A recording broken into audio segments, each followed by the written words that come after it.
Hello, everyone. Thanks for joining me again in the Holy War channel. We're in the middle of a war with a nation that's not only a Muslim nation, but a Shia Muslim nation. What does that mean? And what do all the little known, esoteric, arcane doctrines that are associated with Shiism, namely Mahdism, which revolves around eschatology, end times, what does all of that have to what is the significance of all that in the current conflict? These are very important questions that seldom come up, as most people talk about just pragmatic, realpolitik type questions, as they should, of course. But I believe these are very important topics that give a lot of context to what is going on and what can go on.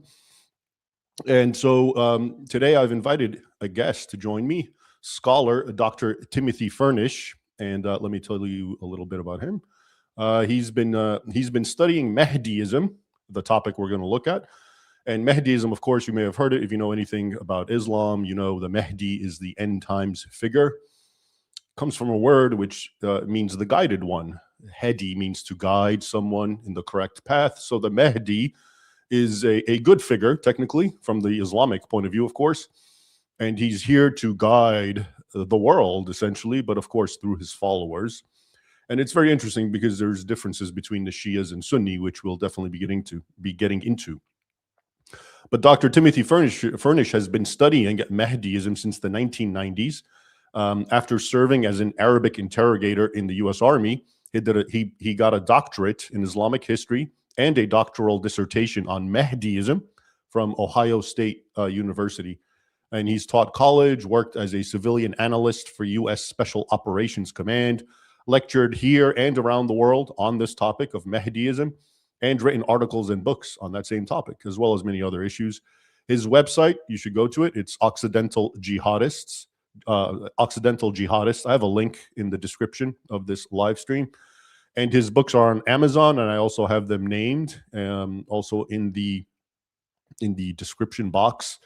And before I bring him on, here's actually a quick picture of him. So this is him standing in front, and he can tell us some more about this. But I think in Qom, one of the very most important mosques for Twelver Shia Islam in Iran, which will explain what all that is. But apparently that's also where the hidden Imam, the Mahdi, is supposed to reappear. And he took that picture some time back, and he can tell us a little bit more. But without further ado, here's Dr. Tim Furnish. Hello, Tim. How's it going? I'm glad you joined me. Thanks for tell us a little bit about that picture too. Hey, Raymond. Thanks for having me again. Yeah, I got invited to a conference in Iran back in 2008 on the Mahdi. I don't know if they still have them or not, but they used to have these yearly. And it's really sort of a big propaganda fest where they're trying to disseminate. They're doing dawah. They're basically trying to disseminate their beliefs. I mean, so they bring in some Westerners, and they bring in, I mean, there were a lot of Arab Shia there I ran into from Iraq and so on. Yeah, it was in Tehran, but they actually took us to Qom and took us to Jamkaran, which is that mosque, and almost got in trouble. I had the translator, because I've taken 2 years of Persian, but my Persian's terrible. The translator was taking pictures of us. He took that picture of me there, but then we went inside. You weren't supposed to take pictures inside, and he took one picture of inside, and the guy almost got arrested for taking pictures inside. I felt bad for the guy, because me and a couple of I think Germans had asked him to do it. So, but yeah, that's the mosque where, according to Islamic tradition or Shia tradition, I don't think there's actually a hadith about this or anything, but I think the tradition just grew up that the 12th Imam will reappear. You hear this famous thing, you hear it in social media sometimes. Oh, he's in a well out back. He's going to come out of the well. I didn't get around to the back of the well to take a picture, so I can neither verify nor or disverify that that's indeed there. But anyway, that's where that is. It was a beautiful mosque, I'll say that. Qom has a lot of beautiful things in it, besides, probably centrifuges. All right. So let's get into it. I have a lot of questions for you. And because, again, this is a very esoteric topic. Through my readings and studies, have come across Mahdism. And most people, of course, don't know. It's actually also has a strong Sunni strain as well, which we'll get into. But So actually, let's start with that. Why don't you tell us? And let's start actually the way I always like to start. Let's start with the historical, possibly, and doctrinal kind of origin of it all and how it went through history, and then kind of come up to the present. So in that vein, my first question is really, what is Mahdiism and how does it differ between Sunnis and Shias? And why have you, pray tell, dedicated so much of your academic career researching it? I'll save that last one. I'll save that last one for last. Okay. It's basically Islamic messianism. I mean, all of the, of course, monotheistic religions have messianic ideas. Of course, we Christians have the right one, but it's extant in Judaism. It also goes back. You probably know this, but maybe a lot of people don't. Goes back to Zoroastrianism. I mean, there was tradition of, I believe it was two. For the folks that know, Zoroastrian was the ancient Persian religion before Islam in Persia. It's sort of monotheistic because it's really almost sort of dualistic, got a good God and bad God, but they also had some concepts of messiahs, basically. So you have all of that feeding into the mix, and Islam being, of course, the last monotheistic religion, and really in many ways, basically just I'm sorry to say, but it's true, a ripoff of Christianity and to a lesser degree Judaism, particularly when it gets to eschatology, as we'll get to here in a bit more, I'm sure. It basically, there's an idea that God, in this case Allah, is going to send a deliverer, as you said, the guided one, the one who will be divinely guided, comes sometime after Muhammad, not really another prophet.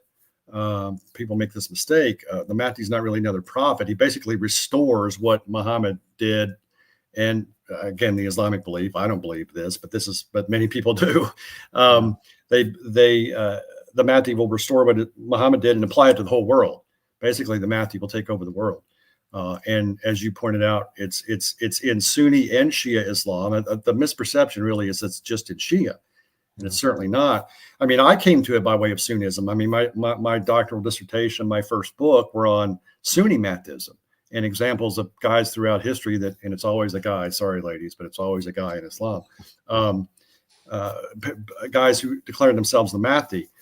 And then, I kind of backed into the Shia end of it by way of comparative analysis. But basically, it's Islamic messianism, and both Sunni and Shia believe there are hadiths, that is, sayings attributed to Muhammad outside of the Quran. Because I mean, I've had Iranian friends try to tell me, "Oh, the Mahdi's in the Quran." I'm like, I don't know. I read through it. I can't find him anywhere in there. So it's really an extra Quranic belief.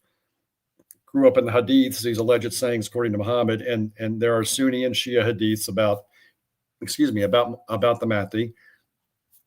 Pew did a poll that, if you remember, Pew did that gigantic poll back in 2012. I wrote a couple of articles about it. You probably did too, about different beliefs in the Islamic world. And one of them was, do you believe the Mahdi will return in your lifetime? That was one of the questions. And like 35% of Muslims said yes. And that was, across the gamut of the Islamic world. So it's strongly believed, and I mean, I can't remember the date off the top of my head. Pew has the data. I mean, it's strongly believed in places like Turkey, for instance, which is staunchly Sunni and, quasi-secular at any rate, used to be.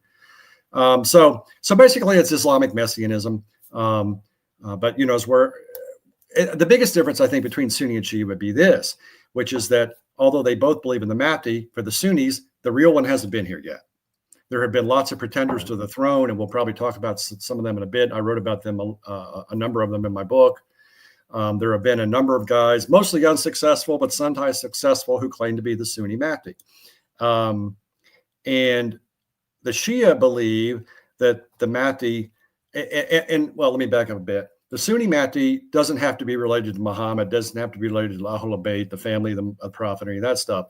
It's just some guy that will emerge as a very pious Islamic leader, capable of waging jihad successfully enough, basically, to take over the world. Now, he will get a little help from a returned prophet, according to the Muslims, called Jesus. But we can talk more about that in a bit. Yeah, isn't all this connected to in Jesus, Isa, when he comes and starts breaking all the crosses and kills all the pigs and abrogates jizya? This is like all meant to sort of usher in the Mahdi, according to, I don't know, Sunni tradition, maybe. Right, they both have that. It's kind of it's a little. The hadiths differ on sort of who's actually numero uno and who's second fiddle, whether it's the Mahdi or Jesus. But in both of them, the main goal of Jesus when he returns, of course, and proclaims that he was a Muslim, and we got it wrong all the time, all of us Christians, he will, his main goal will be to kill the Dajjal, to kill the Antichrist, which, I mean, we say Antichrist, really what? It's the deceiver, right? It's the Antichrist figure in Islam. Because according to most hadiths, the Mahdi will not be capable of killing the Dajjal. That's Jesus's job. And then the Mahdi will basically rule as the secular ruler of the world. So interesting that he can't kill him. Yeah, I mean, some of the hadiths indicate that. But in the Shia world, the Mahdi has already been here. He was the 12th descendant of Ali after Muhammad. Of course, Muhammad, they believe, was the prophet. But then Ali, his son-in-law, and his cousin, who married his daughter, his oldest daughter, Ali then becomes the first, what's called the Imam, the rightly guided leader. It's not exactly the same as the Mahdi, but the Mahdi comes out of that line. There are 12 of these guys down to the 9th century AD, 873, 874 AD, thereabouts. The last one of the line, and I always forget, his name was Mahdi too. You can never tell the Mahdis players without a program. Muhammad al-Mahdi, the last one, the 12th Imam, disappeared in about 873, 874 AD. As a historian and a Christian, I think let's actually back up and clarify to people the difference between fivers, seveners, and 12ers. Okay. The main group of Shia that believe that there were these 12 Imams are thus called 12ers. And the Imams, I mean, you and I know this, but a lot of people may not know this. So the Imams are basically, the first Imam, I believe, is Ali, right? Right. Ali is the first. And then the second and third, respectively, are Hassan and Hussein. Right. Hassan and Hussein, his sons, and then their descendants. Goes to Hussein. Yeah. Right. So it's basically the descendants believed of Muhammad, because Ali was married to Fatima, his daughter. So the bloodline of Muhammad, they are the Imams. And then I think what you're going to tell us is there's disagreements amongst the Shias if the final Imam ended with the 5th or 7th or 12th. Right. The fibers split off at Jafar al-Sadiq, the 5th Imam. The fibers are known as Zaydis, and they're mostly now in Yemen. When you hear about the Shia in Yemen, you hear about the Houthis, the guys that are launching missiles that are allied with the Iranians. They are Shia. They're not the same kind of Shia as the Iranians, but they're close enough that the Iranians will help them with missiles and money. And they've been inculcated partly by the Iranians to really hate Israel. But they believe that the line stopped after the 5th Imam, and it gets very, very, as you said, esoteric. That's putting it mildly when you're talking about the differences here. But basically, they believe that the line stopped with the 5th Imam, and then he has descendants, but they aren't the same level of metaphysical power and infallibility that the 12er Imams are, the ones after. Oh, really? Yeah. And then you have, I mean, they're basically just really good secular rulers, is basically what they are after the 5th Imam, because the line runs out. Then you have the 12ers are a little more kind of almost supernatural in a sense. Yes, they really are. Yeah, exactly. But because the fibers don't believe in a hidden Imam, there is no hidden Imam. The line stopped with the 5th one, so we don't have that hidden Imam thing, which is what the 12th Imam becomes for the 12ers. So does that mean for the fivers then that the Mahdi is kind of almost like a Sunni kind of Mahdi? Yeah, exactly. Yeah, very much. And there have been a number of these guys over the history. And, I looked at these guys, especially when I wrote that book about Ottoman counterinsurgency, because one of the big problems the Ottomans had was trying to pacify Yemen. It was sort of their Vietnam. They really couldn't deal with it very well, because you'd have these guys crop up and say, well, I'm the Mahdi of this age. It's a Mahdi of the age. It's almost like, Mujaddid, the renewer. It's more like that there's an Islamic tradition that every 100 years a renewer of Islam comes. And it often allies into the idea of the Mahdi, and you'll get guys claiming to be the Mahdi at the Islamic century because it coincides, right? But those guys in Yemen are basically just, they're really good pious warlords is basically what they are. But they gave the Ottomans fits. How about the Seveners? Yeah. Seveners are the Ismailis. And Yeah. their line breaks, and I have to go back. I swear I can never keep this straight. After Musa al-Kazim, the seventh Imam, and there was a dispute whether his son would be the next Imam or it was his brother. It gets very hairy. What I do find interesting about these Ismailis, though, and I'm sure you know this, is the Hashashin, the assassins, were Ismaili Seveners. Yeah, which is very interesting because, yes, you're right. In the medieval period, people hear the assassins, the Hashashin. Hashashin. I only know that word very well because in Arabic it still means someone who basically smokes pot. Someone who gets a big bowl of hashish. Yeah, exactly. Yes. Yeah, supposedly they did this, and then they would go out, and they were fanatically devoted to their leadership. They hated the Sunnis, particularly the Seljuk Turks, who ruled the area at the time. And they were basically, because the Seljuk Turks persecuted them, because the Seljuks were staunch Sunnis. There's no love lost between the Shia and the Sunnis usually throughout history. But I don't know what I'm seeing here. I'm looking at these the comments, and someone keeps putting breaking news: Donald Trump dead. I don't know if we should take a moment and look at this, or is he dead or just occulted? I don't.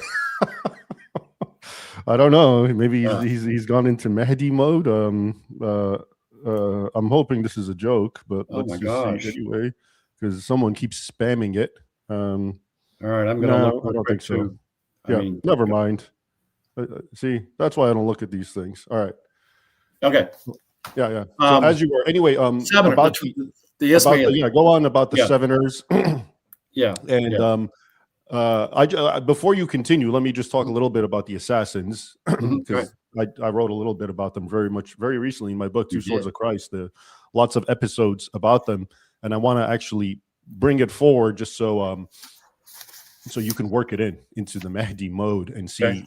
So, for example, the assassins, to those who don't know, or in Arabic it's Hashashin, and again. So we know them as the assassins. That's where we get the English word assassin, because that they pioneered that methodology, which is basically, it was an Islamic group, Seveners, Shia group, and what they did is they were very esoteric, and they basically lived up in the mountains of Syria and Lebanon and Iraq, and they had what was known as the Sheikh al-Jabal, or the old man in the mountain, and he was the leader of the sect.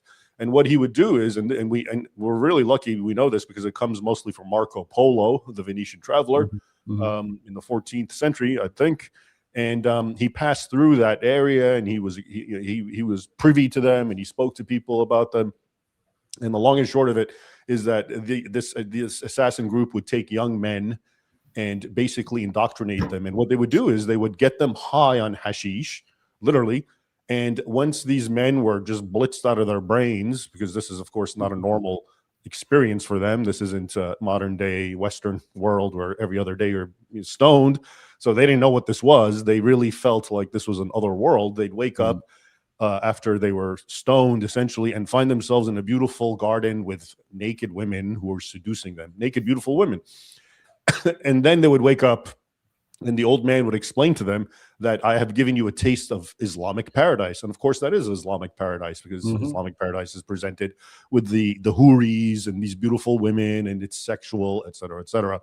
And then the old man would then tell them, and now if you obey me as the true, follower of Muhammad, our prophet, as what, maybe you can even tell me, maybe he presented himself as some sort of imam figure, because they were very devoted to him, the assassins, his followers. If you follow me and you die, that you will finally go there. So they would become assassins. They would learn. They would engage in extreme deception. They would worm their way into their target until they trusted them and they took them into their household. And then at one moment they would just stab, and they usually used a dagger to kill them. And then they would wait to be killed, because that was the whole point. They want to die and be martyred and go back to that paradise. Okay, so that is a Shia group, the Seveners. And again, I just thought that was very interesting, and maybe at some point I'll tell you how the Templars responded to them, because it's also very interesting. But I'll leave it there. And now that I've introduced who the Seveners, by all means, Tim, carry on with telling us some more about the Seveners. Yeah, they arose out of dispute. I'm looking at my chart here because I always forget all these guys. They all arose out of dispute about who was the actual Imam after the time of Jafar al-Sadiq. And the Twelvers, the majority came to accept a guy named Musa al-Kazim, but there was a group that said no. We think his brother is actually the infallible Imam, because they believe these guys are infallible.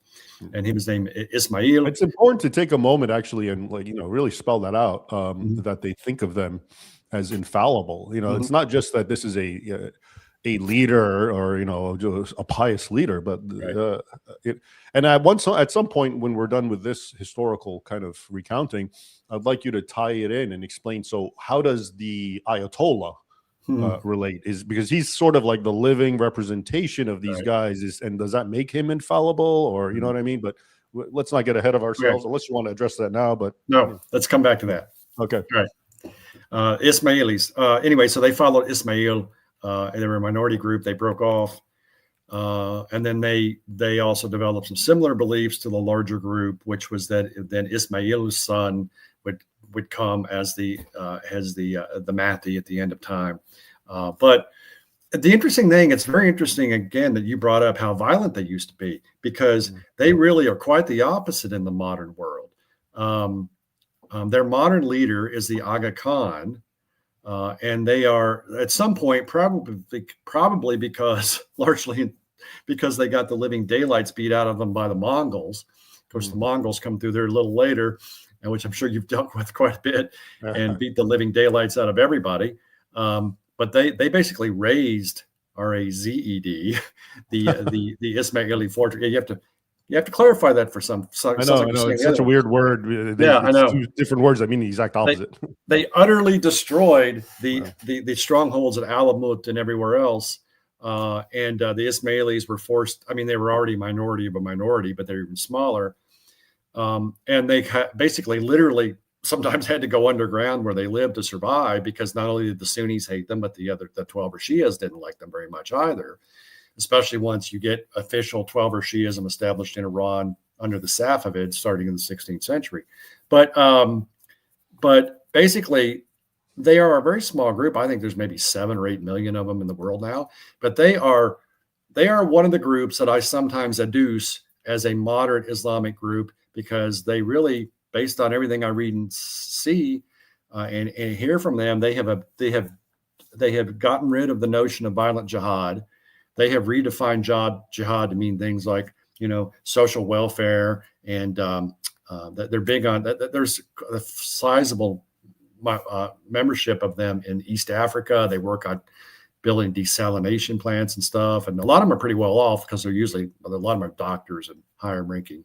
Well, what Middle Eastern nation are they mostly concentrated in? Middle East, there really aren't very many in the Middle East. There's some in Lebanon. There's some in Syria.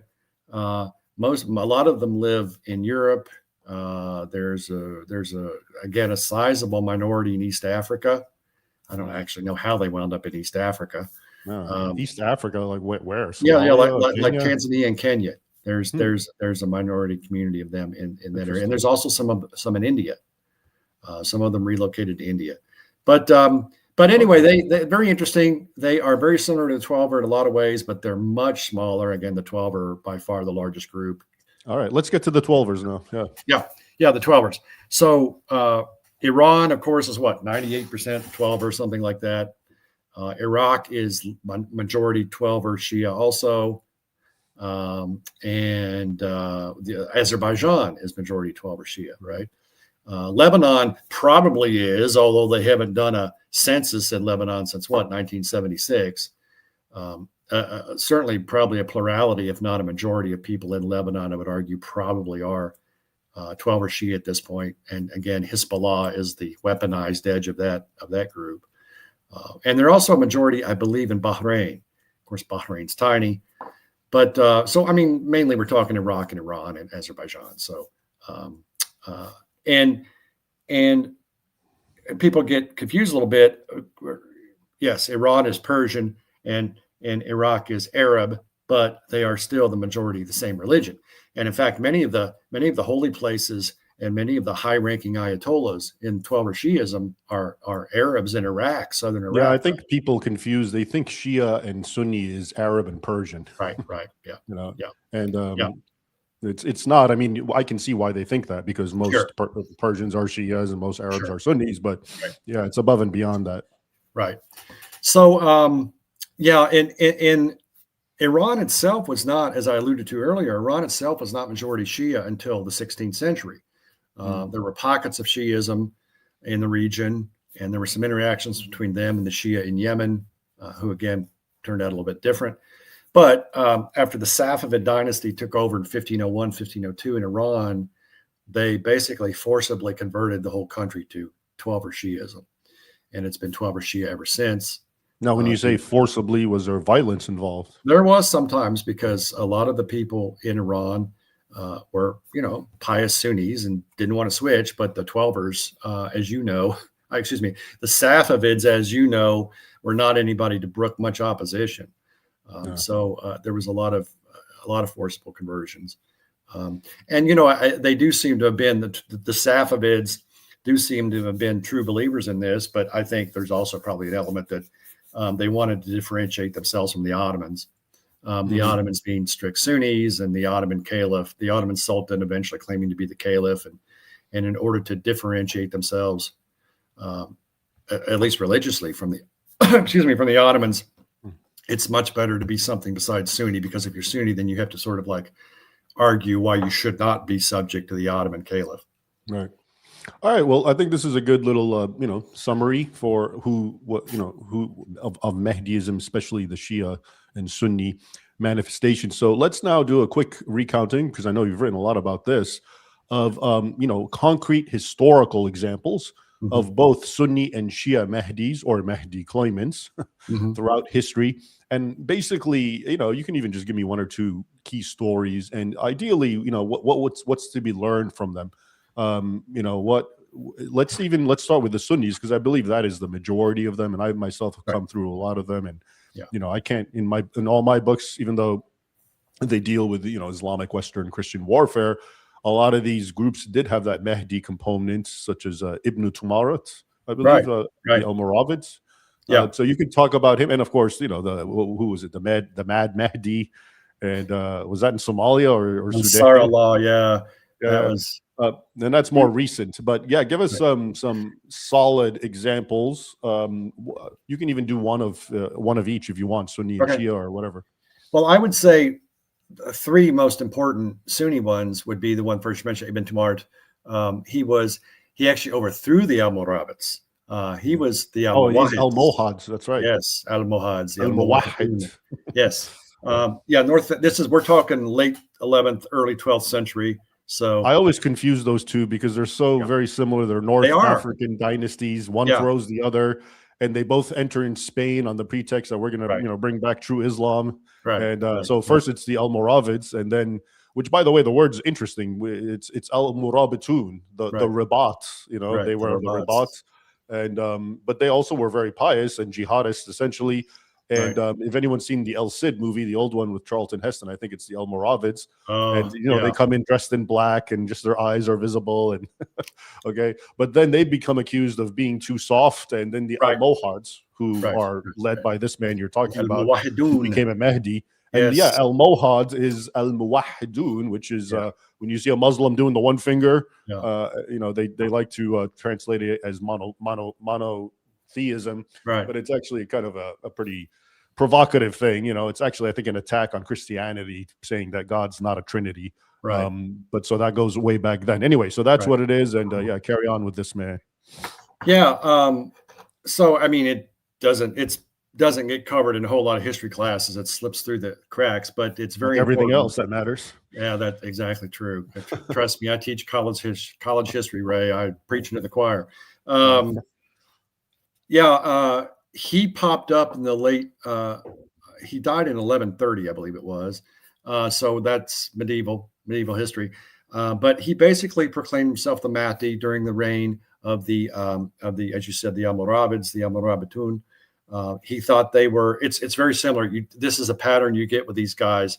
Well, the current rulers are bad Muslims, and here's X, Y, and Z why they are. And I have been sent by Allah to restore true Islam. So, and then you get stuff like, I mean, how do you prove like, well, these guys tend to have dreams and visions that the prophet appeared to them and, vested them with the power, and kind of argue with a dream and a vision, right? So, okay, I'll take your word for it, I guess. But I mean, and then of course, this is never going to work unless the guy's very charismatic, right? So Exactly. clearly these guys are somehow very charismatic because they convince people that they have been sent by Allah. So, and there's a lot of other factors. There's always some degree of economic, political discontent, and there's some fissure in the society that they exploit, which of course makes a lot of sense too. Yeah. But the religious element's still very important. Anyway, Ibn Tumart, basically, to make a long story short, created a guerrilla movement. They retreated to the Atlas Mountains down in Morocco. The government went after them, couldn't root them out, and they basically, sort of like the Viet Cong, but in a much more religious sense, they built up, or the Taliban when the Soviets, or we were there, much more probably relevant example. They built up support among the populace, exploited resentment at the rulers, and basically eventually took over the country. And then probably it turns out, the records are a bit spotty from 1,000 years ago, but it turns out Ibn Tumart had probably died before this jihad was finished. And he had, and you often get this with guys that are the Mahdi. Well, you have some guy who proclaims himself the caliph of the Mahdi, right? Mm-hmm. And he keeps on fighting in his name. Didn't bother to mention that he died about 2 years earlier.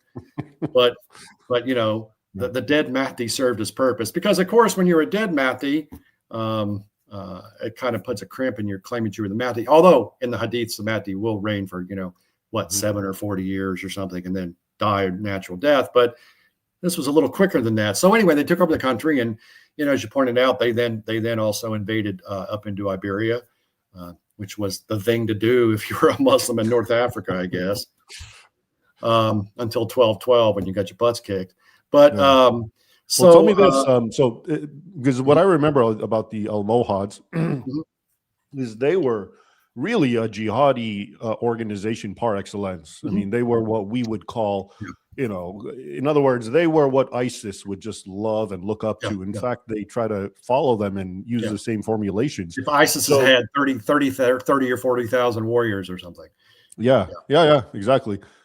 So was there something to Ibn Tumarat's Mahdiism that somehow funneled into or fueled a sort of jihadist fervor that was above and beyond normal jihadist sentiments amongst normal caliphates and sultanates? Yeah, I think that's another key element of a successful Mahdi. Well, there's degrees of that. Of course, a Mahdist jihad is, I think you could say, by definition, the most powerful jihad that a Muslim could engage in, because it's believed that it's Allah ushering in the end times. And I mean, even these guys. So can we say that the Almohads thought this was the end times when they were living? Oh yeah. They thought certainly that eventually they would take over the entire Islamic world, and then they probably didn't know much about America or something. Certainly they didn't, or China, but they certainly expected to take over the entire Islamic world, because at least his followers did, because they truly believed he was the Mahdi. So yes, it's very much the case that I don't think there's any sub-ideology in Islam that produces a more fervent jihad than Mahdism. I mean, and that's saying something, right? Because jihad's already pretty fervent. Yeah, exactly. Exactly. Right, so aside from Ibn Tumarat, any other notable worth mentioning? You said there were three one in notable. Africa, but on the other side, Muhammad Ahmad of Sudan. Muhammad Ahmad of Sudan. Now, this one's very well researched. I mean, this is to relate to another question you asked me. This is how I got into being interested in Mahdism. I was just doing Islamic history at Ohio State, and I started studying. I took a class from a Sudanese professor, really nice guy, Ahmed Sikainga. And we did a class on jihads in Africa. the Sokoto Caliphate and Usman Dan Fodio, and then various other jihads in Africa. But I was really fascinated by the one in Sudan. This is in 1881, 1885. Muhammad Ahmed proclaimed himself the Mahdi. The Sudan, which is just south of Egypt, was technically part of the Ottoman Empire. It really was on the very fringes, however. I was very interested in it because the intersection between the Sudanese and then the British are involved from Egypt, and then the Ottomans are also involved. And basically, this guy, same sort of pattern as with Ibn Tumart and some other guys that I don't have time to talk about. The Ottomans are bad rulers, and the Egyptians are their lackeys, and they're all lackeys of the hated British Christians. Why are they working with these Christians?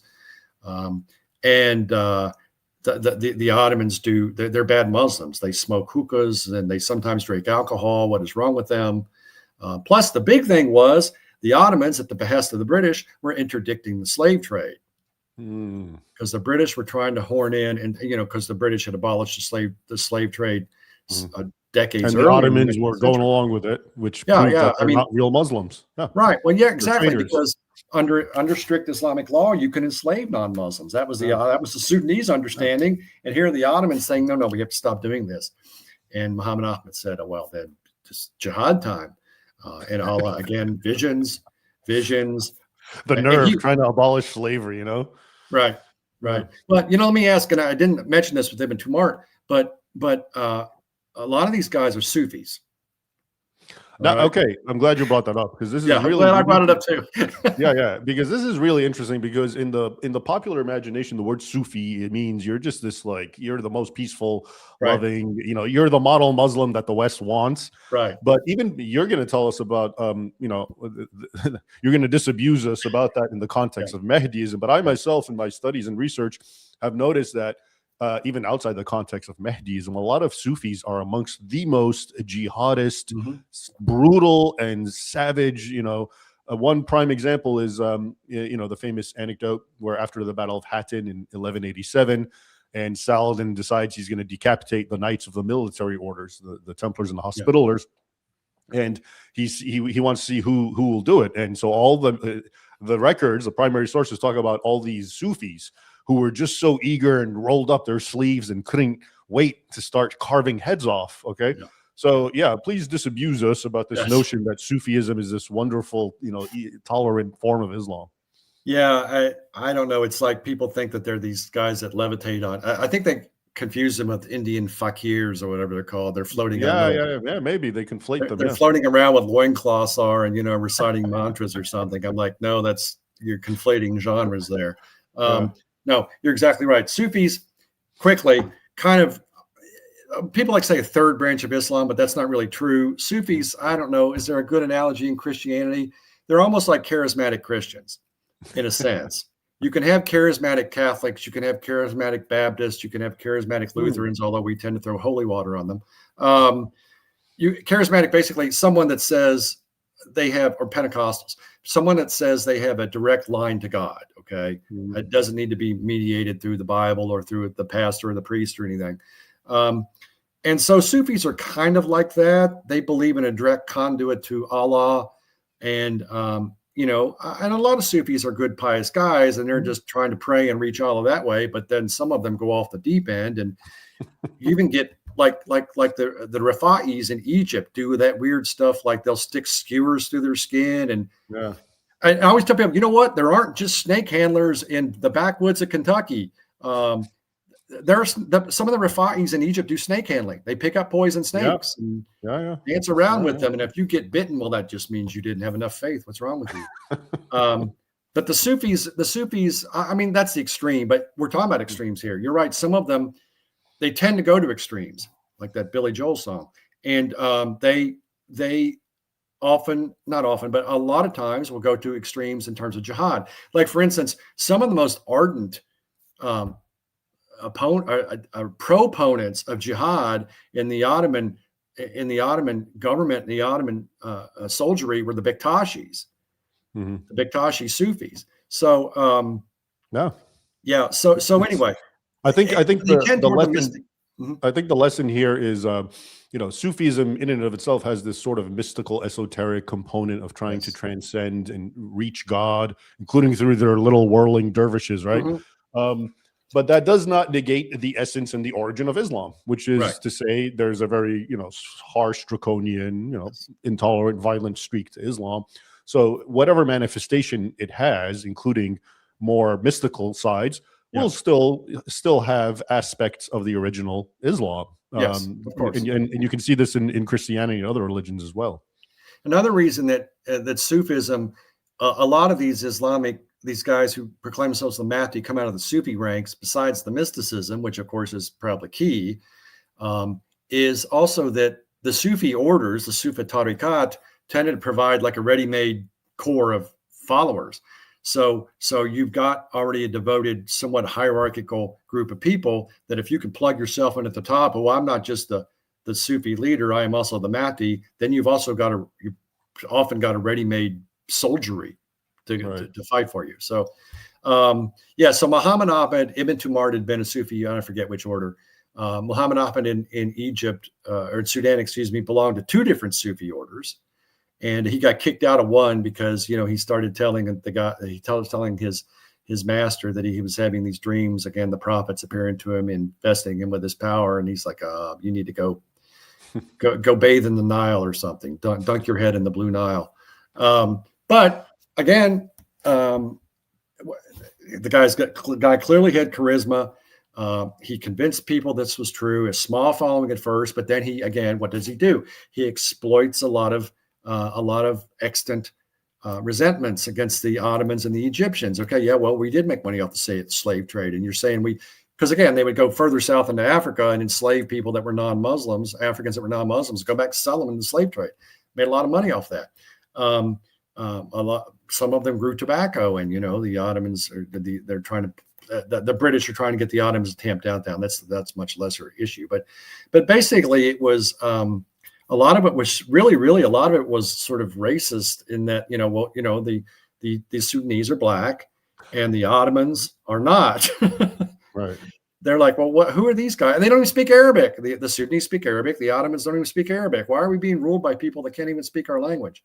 Well, there's another element to this about the racist element. So, okay, most people don't know this, but the word, this, of course, the country Sudan is an Arabic word, which literally means land of the blacks. The blacks. Yes. But the irony is a lot of the Sudanese people, whom the Arabs refer to as blacks, land of the blacks, don't see themselves as black because their first language is Arabic, right? At least in North Sudan. Yeah. And they're Muslim. So a lot of them actually don't think of themselves as black. And that's why, and I'm trying to clarify, when you were talking about the Mahdi in Sudan being angry at the Ottomans for abolishing or trying to abolish slavery at the behest of the colonial powers, that's because the Sudanese were enslaving other blacks, right? Right. Exactly. Deeper south into Africa, who were not presumably Muslim. Right. Like down into what is now like Uganda. Yeah. So, these are the little nuggets of history that most people are so unaware of when they start complaining about, white man and slavery. And, it's, here you have an entire Islamic jihadist movement that arose in the context of trying to bring slavery back. Right. And it was performed by blacks against other blacks. Right. Yeah. That's pretty amazing. They skipped that in the textbooks. Yeah, but he was successful. I mean, he did win. I mean, the famous story, of course, I got a picture on my website. We went to London a few years ago. I got my picture by the statue of General Gordon. General Gordon's statue. General Gordon was another Charlton Heston moment. Charlton Heston always has the cool roles, right? He's always in the. So this is now 2 movies of Charlton Heston against the Mahdi. Yes, I only realize that now. Yes, and that's right, El Cid, and yes, folks. If you've never seen it, Khartoum. I think 1962, I believe. It's really a good movie. It is really good, although the funny part does it capture the actual history? It does. The only thing it really doesn't get right is it has him meeting the Mahdi. He never actually met the Mahdi. They did exchange letters. Mm-hmm. But yeah, once you get past Laurence Olivier, the Mahdi Laurence Olivier? Laurence Olivier in blackface. In blackface.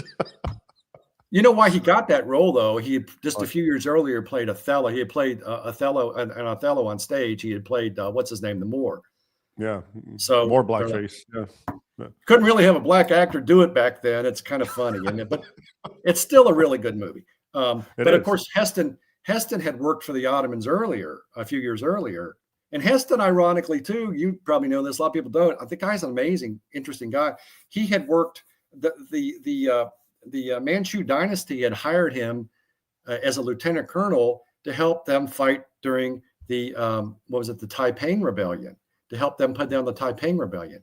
And then he wound up getting promoted to general. And then the Ottomans had hired him 1879. You're talking about Gordon, not Heston, right? What's that? You're talking about Gordon, not Heston. Oh, did I say Heston? Yeah. Just to clarify. They're the same to me, see? Yeah, I know, yes, I know. Yes. Charles Gordon. Heston is not that old, sorry, even though he played Moses. He had worked for the Ottomans as the governor of Equatoria province, which is down in that same region.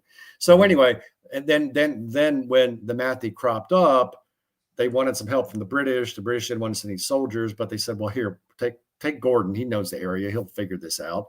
And he had helped the Chinese fight off rebellions. So he was sent from they sent him from London to Cairo and then up the Nile to Khartoum. And then he organized the defense of the city. But they were eventually overwhelmed by the Mahdist forces, and Gordon was beheaded, supposedly against the express orders of the Mahdi, who had said he wanted Gordon taken alive. But, maybe you can't keep these Sufi jihadists in control when they got their blood up, right? So they chopped his head off. So that was interesting. And then he died a few months later, probably of malaria. And again, he had a caliph, kept it secret for a while, and then finally said, well, the Mahdi has left instructions with me. And they did rule Sudan until 1898, when Kitchener came back with an army and then a young lieutenant named Winston Churchill under his command. And then they took care of the River Wars. The River Wars. Oh. Yeah, that's an interesting book. I once made an undergraduate class. 2 volumes, I think. Yeah, I made an undergraduate class read that once. They hated me for it. Well, that's where the famous phrase, piety in the Muslims like rabies in a dog, and the Mohammedans. Yes. Yeah. He has lots of unflattering observations about Islam. Yeah. So that was the second big one, Ray. The other one that I think we should mention probably is much more recent. Was 1979. Juhayman al-Utaybi, a guy, and this was in Saudi Arabia. A guy named Juhayman al-Utaybi proclaimed his brother-in-law, Muhammad al-Khattani, the Mahdi. And I always wondered, did he check with his brother-in-law first? Because basically, if you come out claiming to be the Mahdi or in a group that's following a Mahdi, you better make sure you win. Otherwise, in the famous words of Rush Limbaugh, you're going to quickly assume room temperature. Exactly. So they took over with the help from some chaps in Bin Laden Construction Company. Ironically enough, they occupied the Great Mosque in Mecca for, I don't know, what was it, a month or so, a few weeks, 3 weeks, a month. This was in November of 79. This was about the same time the Soviets invaded Afghanistan. So, and it was the same year that the revolution took place in Iran. So, I mean, this kind of gets swept under the rug sometimes, but they occupied the Great Mosque. They were not connected, huh? I mean, it's coincidence that they're both in 79. There's a lot of stuff going down in 79. So I don't know. I was a sophomore in college. I don't remember much, but it was very interesting. I mean, they did take over for about 3 weeks a month, and the Saudis did not know how to deal with it. And but it, they take this stuff seriously. I didn't mention this with like Muhammad Ahmed. The government then has to put stuff out, as did the Saudis, saying, well, this guy's really not the Mahdi, and here's why. Like, for instance, with Muhammad Ahmed, the Ottoman qadis, the Ottoman judges and government officials were putting out fatwas saying, well, this guy's not the Mahdi, and here's a list of reasons why. Well, one of the reasons why is he's black. The Mahdi can't be, he's from Arabia. He can't be a black guy from Sudan. I mean, really, they actually said that. Oh, I believe that. Yeah. So that sort of thing, the Mahdi will not come from Sudan. And they had a whole list of stuff. So when this guy in Saudi Arabia is claiming to be the Mahdi, his brother-in-law basically claiming it for him. And he may have convinced him that he was. I don't think his brother-in-law was totally right in the head. But anyway, Bin Baz was alive back then, the famous Saudi chief cleric, chief jurist, and he wrote they would write fatwas and publish them in the Saudi newspapers, going, well, this guy's not the Mahdi, and here's why, and again, drawing on what? Hadiths. The hadiths say this, the hadiths say this guy doesn't match it. So I don't know, but because they'd taken over the mosque, and they were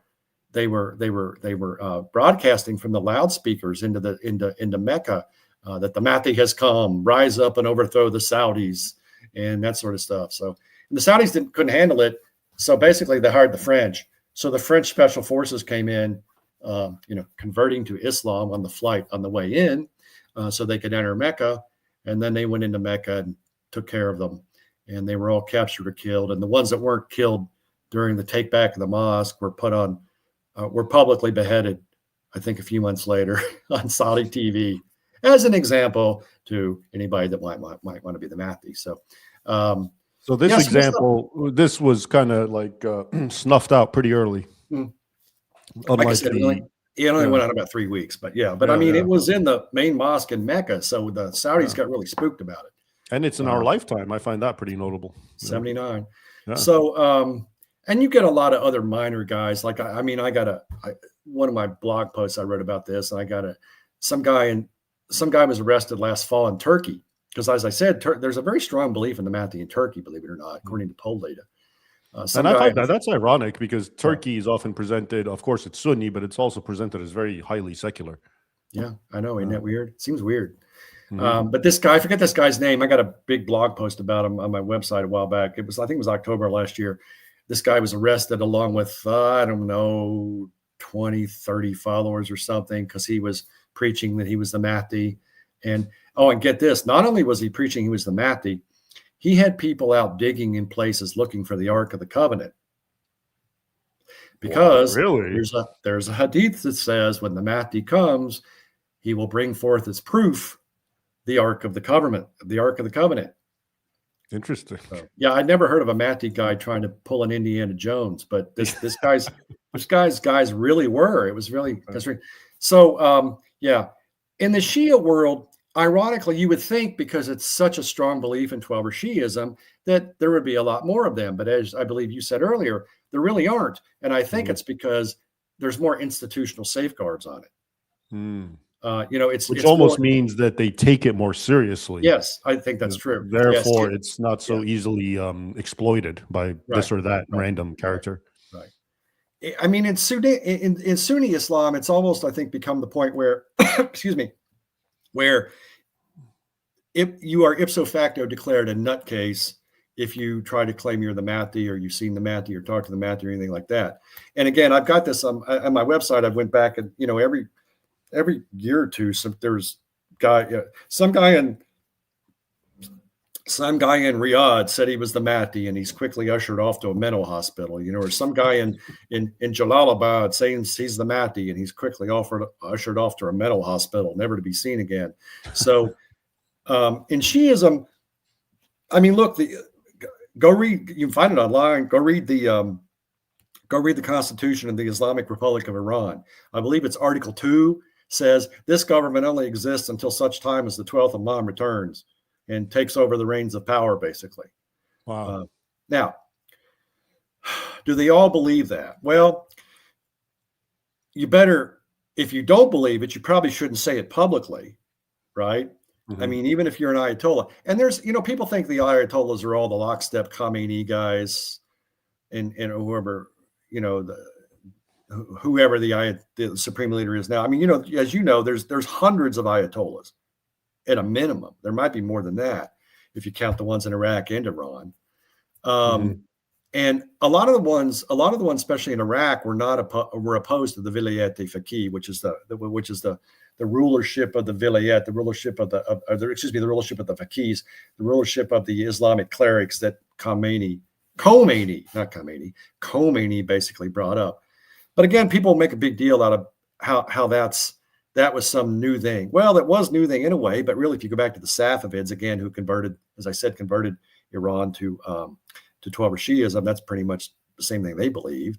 So it's not totally new. It's just that it's sort of fallen out of belief under the Qajars and then under both Shahs, and then it was brought back with a vengeance. But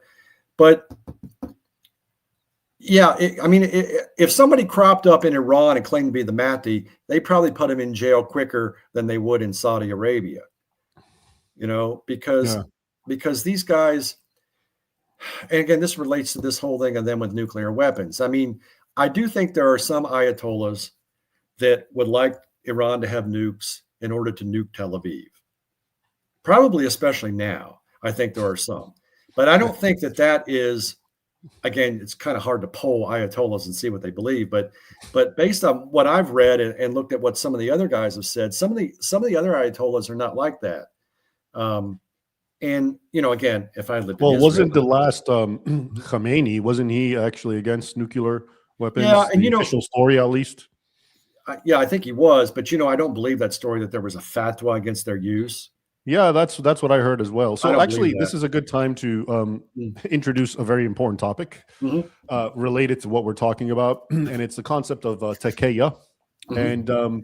and how it relates to all of this. And Mm-hmm. let me just, by way of backdrop, for whoever doesn't know what I'm talking about, taqiyya is a doctrine in Islam that permits Muslims to dissemble their beliefs, their identity as Muslims, when feeling threatened by non-Muslims. And Mm-hmm. most people associate it with Shias, but of course, Sunnis do it as well. It's really an Islamic doctrine, and there's 3 very clear Quran verses, among them 328. But definitely, we can say that the Shias perfected it because of their particular historical circumstances, because they were the minority throughout history. They were the ones surrounded by violent Sunnis.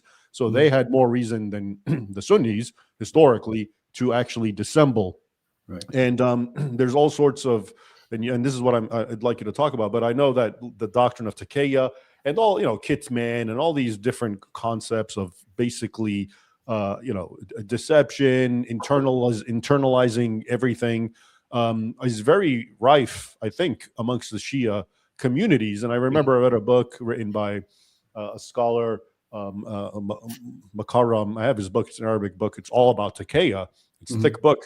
And most of it, of course, as you'd expect, deals with the various Shia sects. He also says that this is a doctrine that, both Sunnis and Shias follow, but it's very strongly connected with the Shias. So to that end, I'm curious what your thoughts are about how taqiyya plays into everything we're talking about, including the importance and relevance of the Mahdi for the Shias in Iran, and how has it shaped, Shia strategy vis-a-vis the West historically, and this came to my mind because of what you said. The fatwa that supposedly Khamenei had written against a nuclear weapon. Well, one wonders: is this just propaganda? Is this taqiyya, for Western consumption and whatnot? So, what are your thoughts on the role of concealment and dissimulation, in a word, taqiyya, in the context of Shiism in general and Mahdism in particular? Yeah. As you're exactly right. Of course, it has now become a something the Sunnis do, particularly Sunnis. Basically, any Muslim, Sunni or Shia that are a minority somewhere have latched onto this. And of course, where Muslims are a minority, and I think this is going on a lot in Europe and the United States. Right. I think, and again, not all Muslims, but if you want to be a bad actor and hide what you're doing, you've got religious sanction to do it. Right. Yes, you're right. It did develop. It's not. I think a lot of people think it's like the Muslim sits there and consciously says, "Okay, I am doing taqiyya." I think it's become so internalized. It's just part of the culture, that without even and this is why, for example, and I hate to say this, but a lot of people from a lot of Arabs and people from the Islamic world who are not even pious seem to have very little problems with deception. Yeah. So my point is, it just seems to have wormed its way as part of the culture. And if deception will help me in any way, shape, or form, then of course I'll do it. That kind of thinking. Yeah, I think you're exactly right. I mean, I think you see that all over the place, and especially practice taqiyya when you want to get a visa, and then after that, well, maybe you don't have to do it quite so much because then well-meaning liberals will protect you. But so it did develop among the Shia, as you said, because again, they were for much of history they were the minority, but it has spread to other Muslims. Well, the big thing with Iran, I think that it makes it almost impossible to trust them on matters of negotiation, because you never know if they're being square with you. I mean, I guess you could argue that for any negotiator. So, but again, like you said, it's not just religious. I think in these people's views, it's cultural too. Let me actually interject and just offer Mhm. another fun anecdote, and then I'll let you elaborate because it deals exactly with what we're talking about. And it's back with the assassins. Remember earlier I was telling you the Hashashin, and there's an interesting little story with the Templars. And so it's actually revolves around, I think, taqiyya. So basically, it's a very interesting in William of Tyre's Chronicle of the Crusades, very indispensable. He gives us a story. It's actually in other primary sources as well. But basically, the story is, and the way William, and William's a good. I like him. He's very, he's indispensable if you want to know anything about the First Crusade and the Second. But anyway, he talks about the old man in the mountain, and he talks about the sheikh and the assassins, and he really presents them in a very negative light. And he at one point says they were like, to put it in our parlance, what he's saying is they were amongst the most radical of all Muslims. Okay, but then he has a story where all of a sudden the sheikh, the old man in the mountain, had a revelation. He read the Gospels, and he was just he was just overcome by the truth of it, and he wanted to convert, and he and his entire the Hashashin were ready to convert to Christianity. So he sent a delegation to the king of Jerusalem. I think it's Amalric at the time. And the delegation says, look, we want to become Christians. We're done with Islam. We see the light. The only thing we ask is, please make us cancel the tribute we are required to pay to the Templars, because what had happened earlier is the assassins sent an assassin to kill a Templar or some a higher up Christian somewhere near their region up north. And at that point, when they learned about this, the Templars just invaded and went up the mountain and completely besieged and terrorized them and would not let up until the old man in the mountain actually agreed to pay tribute to the Templars. So that was going on. So the emissaries are now telling the king of Jerusalem, if you can just cancel that, we will all become Christian. Okay. So now the funny thing is the king, he agreed. And in his mind, he even reasoned that even if the Templars won't cancel it, I'll pay it. It wasn't that much, obviously, and because he wanted them to become Christians and become his allies. So then they leave to go tell the good news to the old man in the mountain, and then this one-eyed Templar knight comes out of nowhere and kills them all. All right, and I think his name is Walter, but he's always described as one-eyed knight. And then the king just flips out and he's angry and he throws him in prison.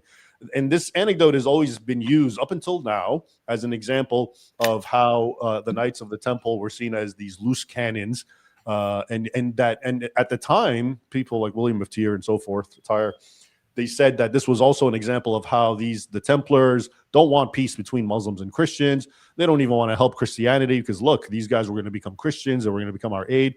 They just exist, for their own benefit. They want them to see permanent war, et cetera, et cetera. Now, what I find interesting is that no one has ever said this, but I've written a whole chapter in my book, Two Swords of Christ, because this is where I talk about this particular event. What I find interesting is at the same time you learn that the Templars at this time, more than any other Crusader group, they also had a sort of elite intelligence unit. So they weren't just warriors. They would actually try to learn everything about the enemy. They would learn the language. Some of them spoke Arabic. They studied Islam. So I wonder to what extent that this Walter, this one-eyed knight, was basically, he just saw this as complete taqiyya, this idea that, hey, we're all going to convert. All we have to do is right through it. Yeah, and he wanted to nip it in the bud. He saw through it with one eye. A one-eyed man could see the truth. Exactly. And then the whole thing kind of blows over, and the king kind of releases him, and there's no. But it's also interesting because the sheikh, the old man in the mountain, if you really were going to convert to Christianity and you really were compelled, are you really going to let this stop you? But of course, it did stop him, and he didn't become Christian, et cetera, et cetera. So there's a little anecdote for you before you elaborate on the doctrine of taqiyya in the context of Mahdism in Shia Iran. Well, I think it's, based on, of course, what we've been talking about. When Mahdist movements start out, they always start out as minority movements and usually some sort of like protest movement. And to some degree, you have to hide what you're doing. I mean, Muhammad in Sudan created cells. So did Ibn Tumart. I mean, basically, Well, almost the like, Mahdi himself is an occultation. He's hiding. well, yeah, the real Mahdi is. Yeah, they're But all about. I mean, the whole well, point is these guys are all about hiding. You know. yeah, yeah. But Well, go oh no, ahead. no, that's right. Yeah, you're right. You're Yeah. right. The whole thing is prefaced on somebody that you can't see, whether you got one eye or two. Right. Guess you need three, like Doctor Strange developed. But yeah. Yeah, in a Shia context, of course. I mean, I was referring to Sunni earlier, but basically, you have to keep it secret because you don't know who you can trust.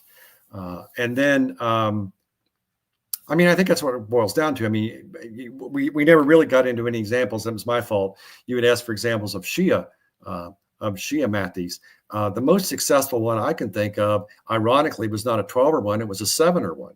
It was the Fatimid Caliphate, which ruled Egypt and the Middle East for a couple of hundred years. I mean, they took over in Egypt. Interestingly enough, they were 7er Shia that came originally from North Africa, and migrated all the way over to Egypt, and they basically took over. And it was a really weird, even form of Shiism. I think it was weird because you had the Fatimids, who took their name from Fatima, Daughter of Muhammad. Yeah. Ali's wife. They basically, I forget who exactly their first caliph was, but they basically, and they used the term caliph instead of imam, which was interesting because caliph is usually a term the Sunnis use for the leader. How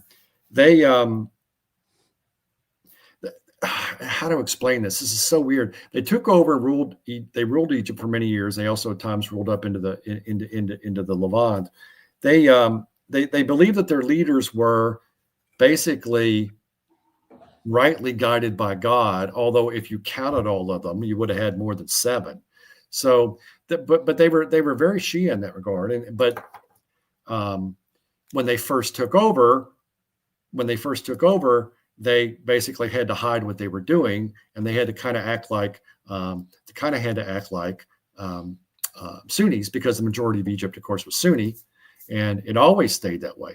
Another good example is the Abbasids, interestingly enough. But before we leave the Fatimids, because I have a little a point to make that builds on what you just said, which is interesting because speaking of the Fatimids, are you familiar with the Mad Caliph? Oh, yeah. The one that destroyed the Church of the Holy Sepulchre.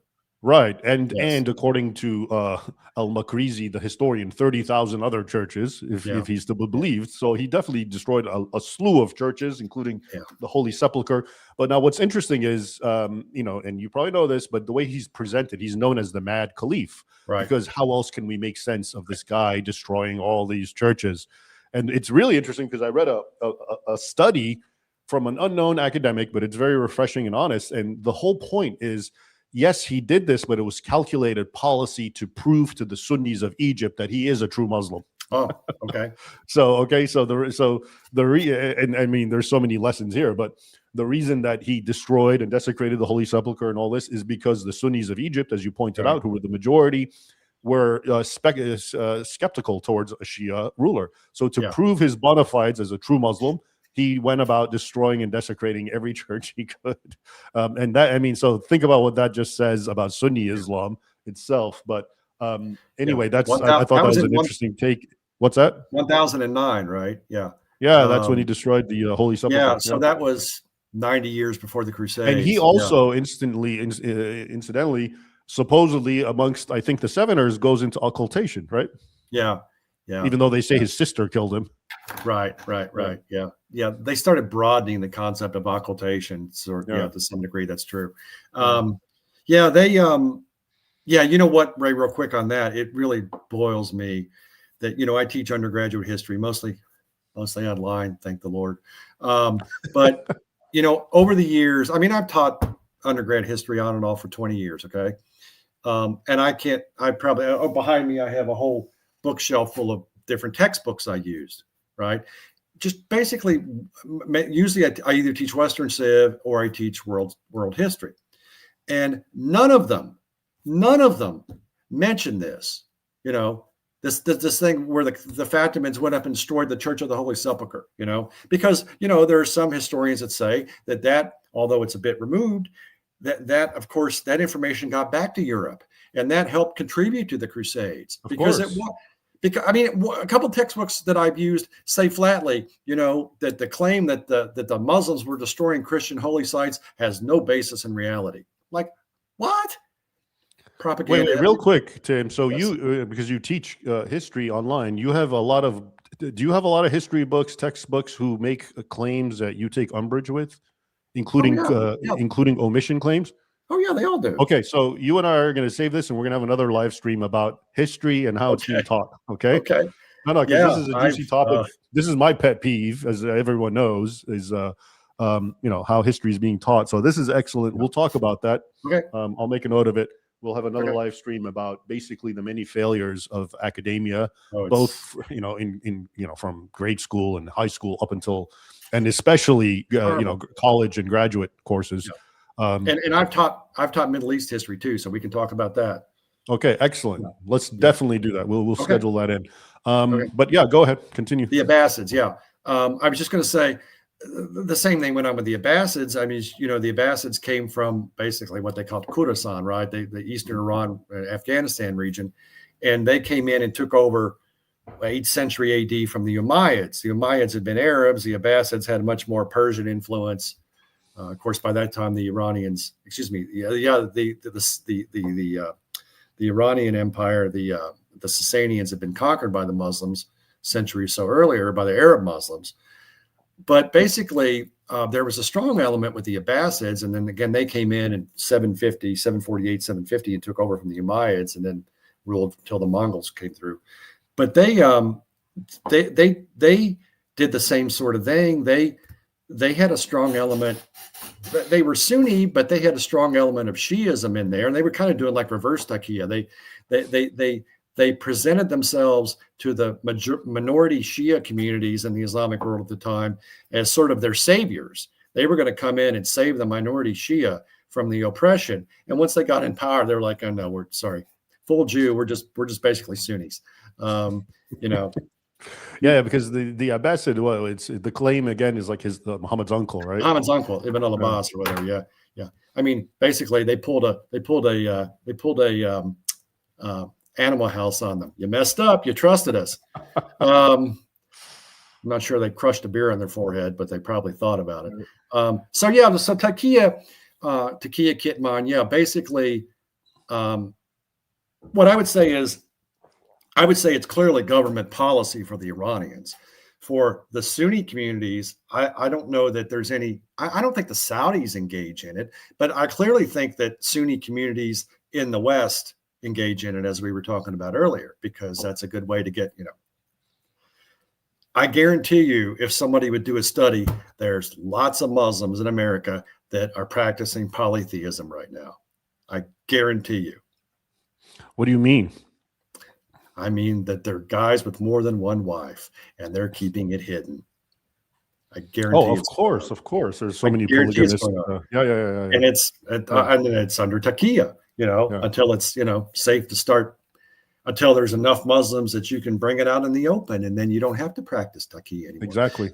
Yeah, but for the Iranian government, and that is the heart of taqiyya. Just so everyone understands, it's such a Shia. I'm sorry, not Shia. It's a minority-centric mentality. Yeah, and that's why it's Shia as well, because they're the minority. Which is when you're the minority and you're surrounded, if you're a Shia by Sunnis or if you're a Sunni by Westerners, it's kind of like it's internalized that you immediately just hide everything. Right. And you try to accommodate. But in as much as their numbers grow, and we see this in Europe, in as much as the mask falls off because they feel the need to dissemble is no longer there, and it's not even legitimate in that context. So I think that's why you really see taqiyya where Muslims are a tiny minority. So I would say in America it's much more prevalent because Muslims are such a minority, as opposed to the UK or Sweden or France where they can kind of be open about it because they feel strong in numbers. Right. They're strong enough to intimidate people. Yeah. Here they're still not. Mm. So I mean, but what is it by 20? I think it's actually by 2030, which is not very far away. I believe there's going to be the Muslims will be the second largest religion. They'll displace Judaism as the second largest religion in America.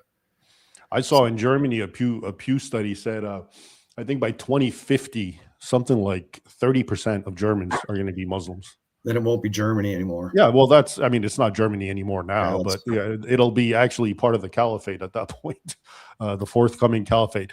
All right, Yeah. so I think I don't know if you I actually see this as what's happened is we have like a two-part thing going on, and the first part's over. We've been dealing with history and doctrine, and now we're going to move to the present. Before we do you have any final thoughts about history or doctrine or any of that? No? Okay. Nope. Let's actually, in the meantime, see some super chats, see if there's any questions that we can take right now. The Eagle Statesman, hey, thanks for being a member. Lies destroy lives. Raymond's a very knowledgeable man. Thank you. His video about Islamic taqiyya, that's another form of lying, and the live stream from which it was taken is very good. Thank you. Yeah, I did a live stream a couple of weeks ago about taqiyya, and taqiyya is another form of lying, which for those who don't know, and I'll give you it's such a creative way of lying. Are you familiar with taqiyya? No, I am not for that one. Okay. So taqiyya is basically, and I don't blame you, it's so hard to keep up with the different forms of deception that emanate from Islam. But this one, I did a whole live stream about it, and it's basically, as long as the words fit the meaning, you're not lying. Okay. So if you were to ask me, hey, Ray, can I borrow $20? And I say, I don't have a dime in my pocket, you're going to assume I have no money, but I may have a wad of $20 bills. I just don't have a dime in my pocket. So I didn't lie to you, according to Islam. And there's, they give all these examples, and one of them is from Abu Thawri. He's like an early Islamic thinker. Important. I think he had a now defunct school of jurisprudence, and this is what he does. He's at a sultan's palace, and the sultan refuses to let him leave unless he promises to come back. So this man Thawri swears to Allah, Wallahi, he tells him, Allah, I will be back. And then the caliph says, okay, go, leave. So he goes, and right before he leaves the palace, he takes clandestinely his sandals off and just keeps walking, leaves the palace, then comes back in 10 minutes, puts his sandals back on and leaves. And never comes back. Therefore, he didn't lie because he promised he'd be back. So this is taqiyya, and this is actually, and a lot of people have asked me, so why do taqiyya if you can do taqiyya? Taqiyya is actually kind of like, it's made for Muslim on Muslim lying, because you shouldn't, if you're a Muslim, you shouldn't lie to a fellow Muslim. Right. But so now they're saying you can do this kind of lie as long as your words fit the. So a father tells his daughter, if someone calls the house and asks for me, tell him I'm not here. And she calls in a sheikh and he gives her a fatwa. He says, yes, you can say that. But by saying he's not here, you mean he's not right here in this room. He may be in the other room, okay? And then you're not lying. So all that sort of thing. So anyway, that's a taqiyya. Can I say something real quick on that, right? Yeah, sure. I was watching, I don't remember who I was watching. They were interviewing Father Chad Rippinger. Do you know who he is? The Catholic exorcist. Yeah, he's a real Chad. Yeah, he really is. But I started watching this, and it might have been on Tucker. I can't remember who he was on with. He's been doing a number of these lately. And he said, well, what's one of the chief signs if someone's influenced by a demon? And he said, lying. Well, what is Satan the father of? Right? Al-Riya. Yeah, exactly. So when you have a religion and a prophet that go out of their way to keep advocating, I mean, look, everyone lies, especially white lies, which kind of taqiyya supposedly amounts to, or at least that's what they say. But, at least in the Christian religion, I don't know if Christ ever saying lie, right. or saying it's okay. In fact, Christians admit we're Christians and they die for it. Yeah. We're not supposed to do it. It's part of being sinful. Yeah. Yeah. It's not promoted. Yeah. Exactly. Yeah. So anyway, hey, Josh, thanks for becoming a member. Dan, imagine being an Iranian Muslim and believe in a holy book which claims that Alexander the Great, Dhul-Qarnayn, he of two horns, was a Muslim when Alexander conquered the Persian Empire. Iran's history disproves Islam.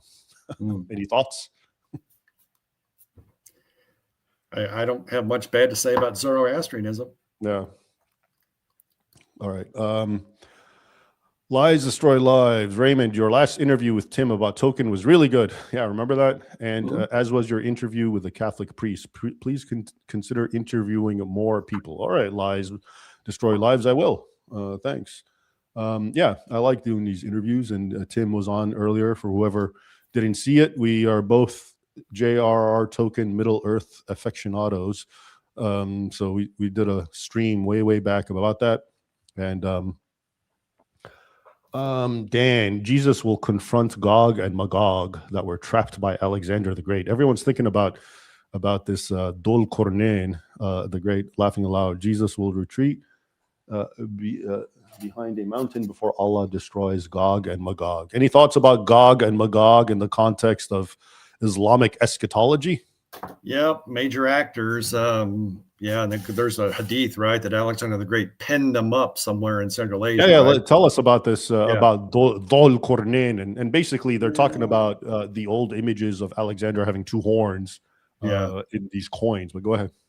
Yeah, basically, I mean, the Quran cribbed from other sources. Muhammad did. So Alexander. Exactly. This is the point. This is in the Quran that they talk about Alexander the Great, the he of two horns, and what he did. Right. Yeah. So, but the whole thing with Islamic eschatology, as I said at the very beginning, basically is cribbed from Christianity. I mean, you've got you've got actors with the same name as Revelation, but they're a little bit different. You've got a beast, Al-Daba, right? You've got an Antichrist figure, Al-Dajjal, Gog and Magog, Yajuj wa Majuj, and then there's hadiths about them. I mean, some of those are in the Quran, right? Yeah. I mean, Yajuj wa Majuj is in the Quran.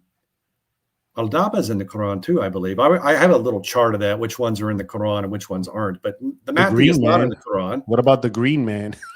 Yeah, the Green Knight. No, the Green. Yeah. So I mean, the Quran is. Look, I mean, just because B follows A doesn't mean it's the eternal word of Allah. What are you talking about? No, I know. I just can't bring myself to believe that. Astaghfirullah. Anyway. Yeah, I just, I've never been able to believe that. I'm sorry. I spent about 30 seconds probably in grad school when I was doing Islamic history going, I wonder if Islam is true. And then I quickly decided, no, it's not.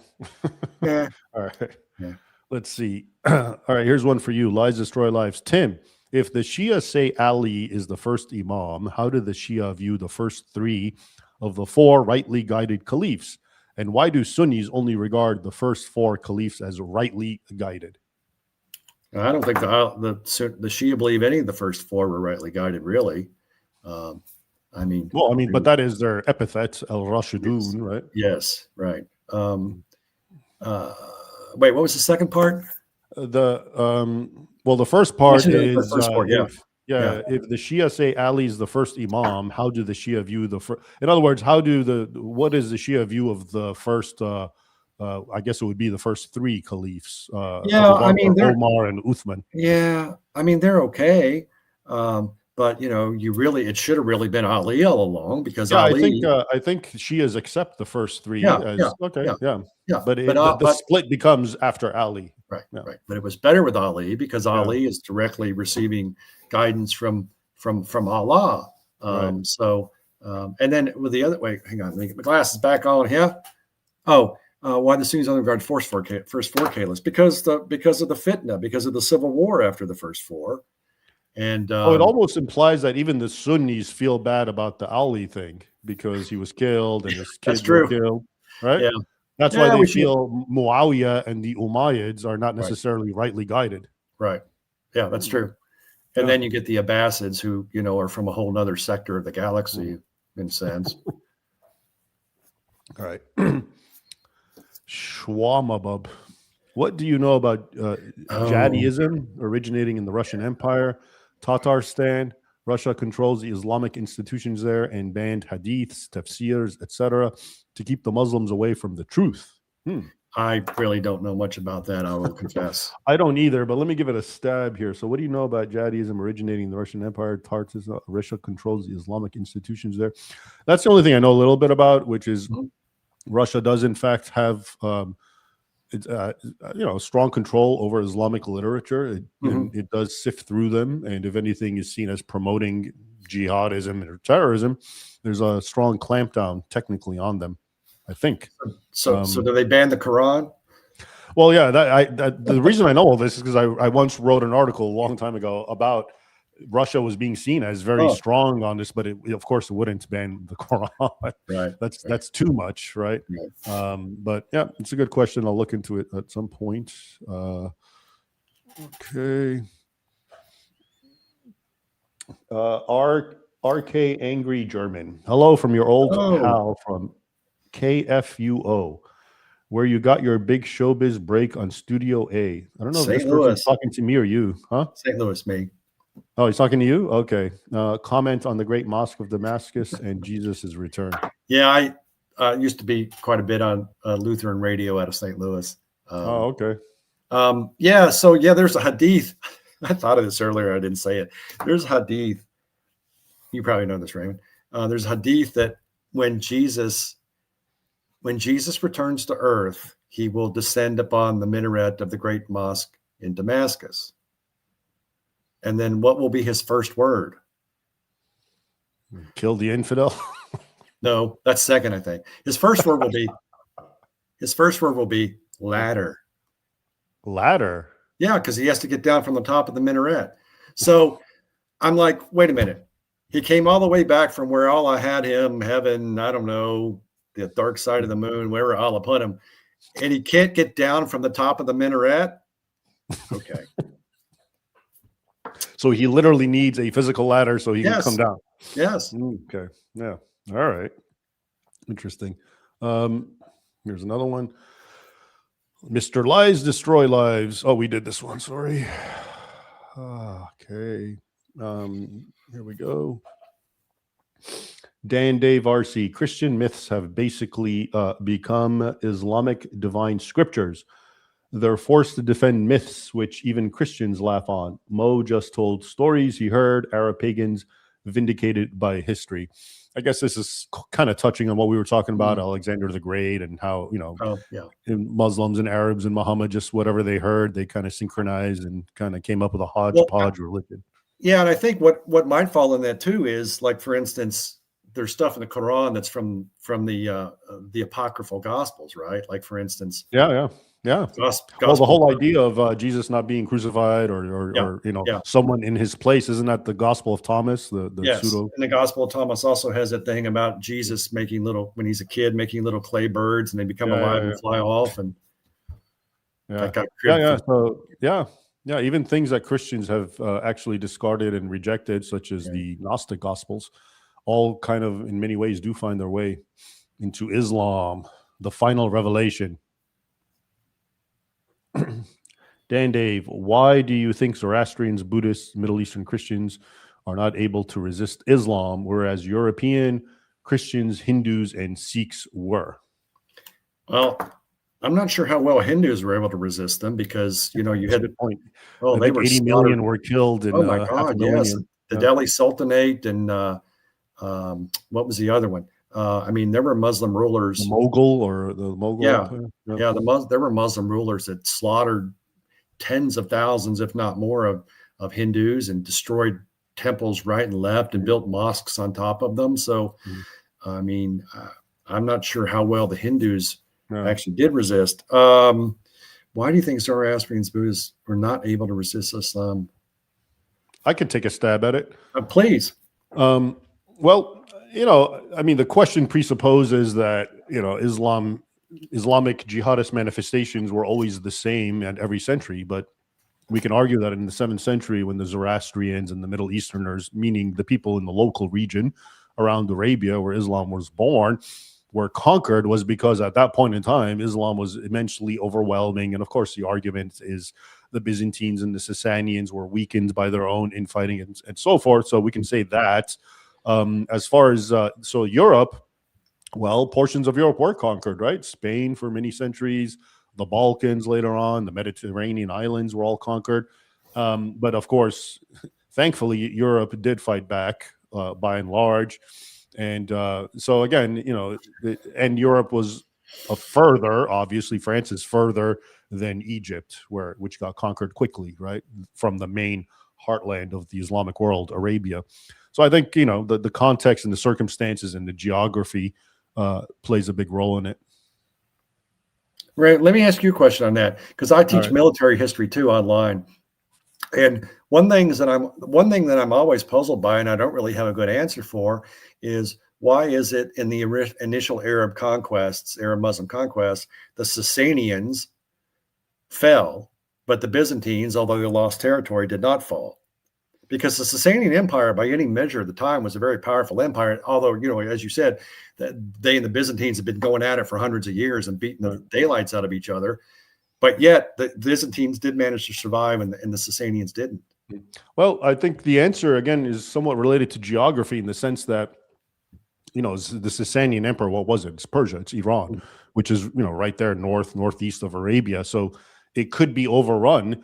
In reality, probably more Byzantine land was actually conquered than Persia, because Egypt was Byzantine, Right. Greater Syria, which is the entire Middle East, was Byzantine. And, at least the eastern portion of Anatolia was conquered in that early 7th century. So I think realistically, maybe possibly a bigger chunk of Byzantium was conquered. We just say Byzantium was not conquered because Constantinople, which was distant, still survived.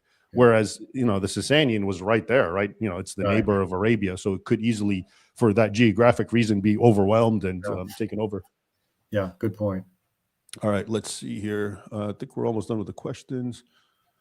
Last one, I think. The Scorpion King. There were many prophet claimants in the 7th century Arabia. That's true. They were all gangsters with their private armies. Musaylima, I remember him, also claimed to be a prophet. He allowed wine, 3 prayers in a day, etc. Yeah. I think that's interesting because it kind of goes to, what we're saying about, because, there's a connection between Muhammad's prophethood and Mahdiism. Right? There's that mystical, he's the final prophet. Mahdi's not a prophet, but of course, the claim of Muhammad that he's the final prophet is in and of itself a supernatural claim. Right. And the Quran is the word of Allah. So really, this whole concept and the mysticism of it all goes way back to the beginnings of Islam with Muhammad.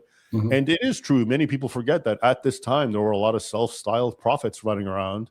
And it just so happens that Muhammad's the one who won out. And therefore, history is written by the victors. And in this case, it would be Muhammad's followers. And so he became the prophet. Right. Any thoughts? The victors write history. So, Muhammad was one that survived and won. And Musaylima didn't. So, yeah, exactly. And if he did, Musaylima might be the real prophet, and Muslims, or whatever they would be called at that point. Okay, here's another question. Mohammedans. Musaylimians. All right. Yeah. Dilarian talks. Raymond, what is Europe supposed to do regarding their Muslim population? We all know things won't get better unless something drastic is done. Well, I've talked a lot about this, and I'll give a summary answer, and then I'll let you, Tim, if you have anything to say. But what is Europe supposed to do regarding their Muslim population? Well, what they should have done is not allow it to grow in the first place. That's what they should have done, but they didn't. And so now they're stuck with this issue.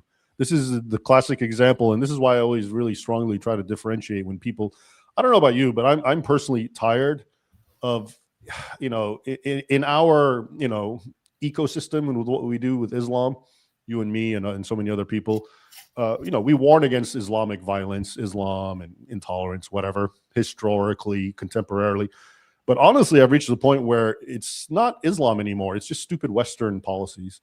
If you really want to point the finger at what's causing this, and I've given so many analogies, kind of like, if a zookeeper takes a lion and he puts it in a zebra enclosure, and a lion kills a zebra, who are you going to blame, the lion or the zookeeper, right?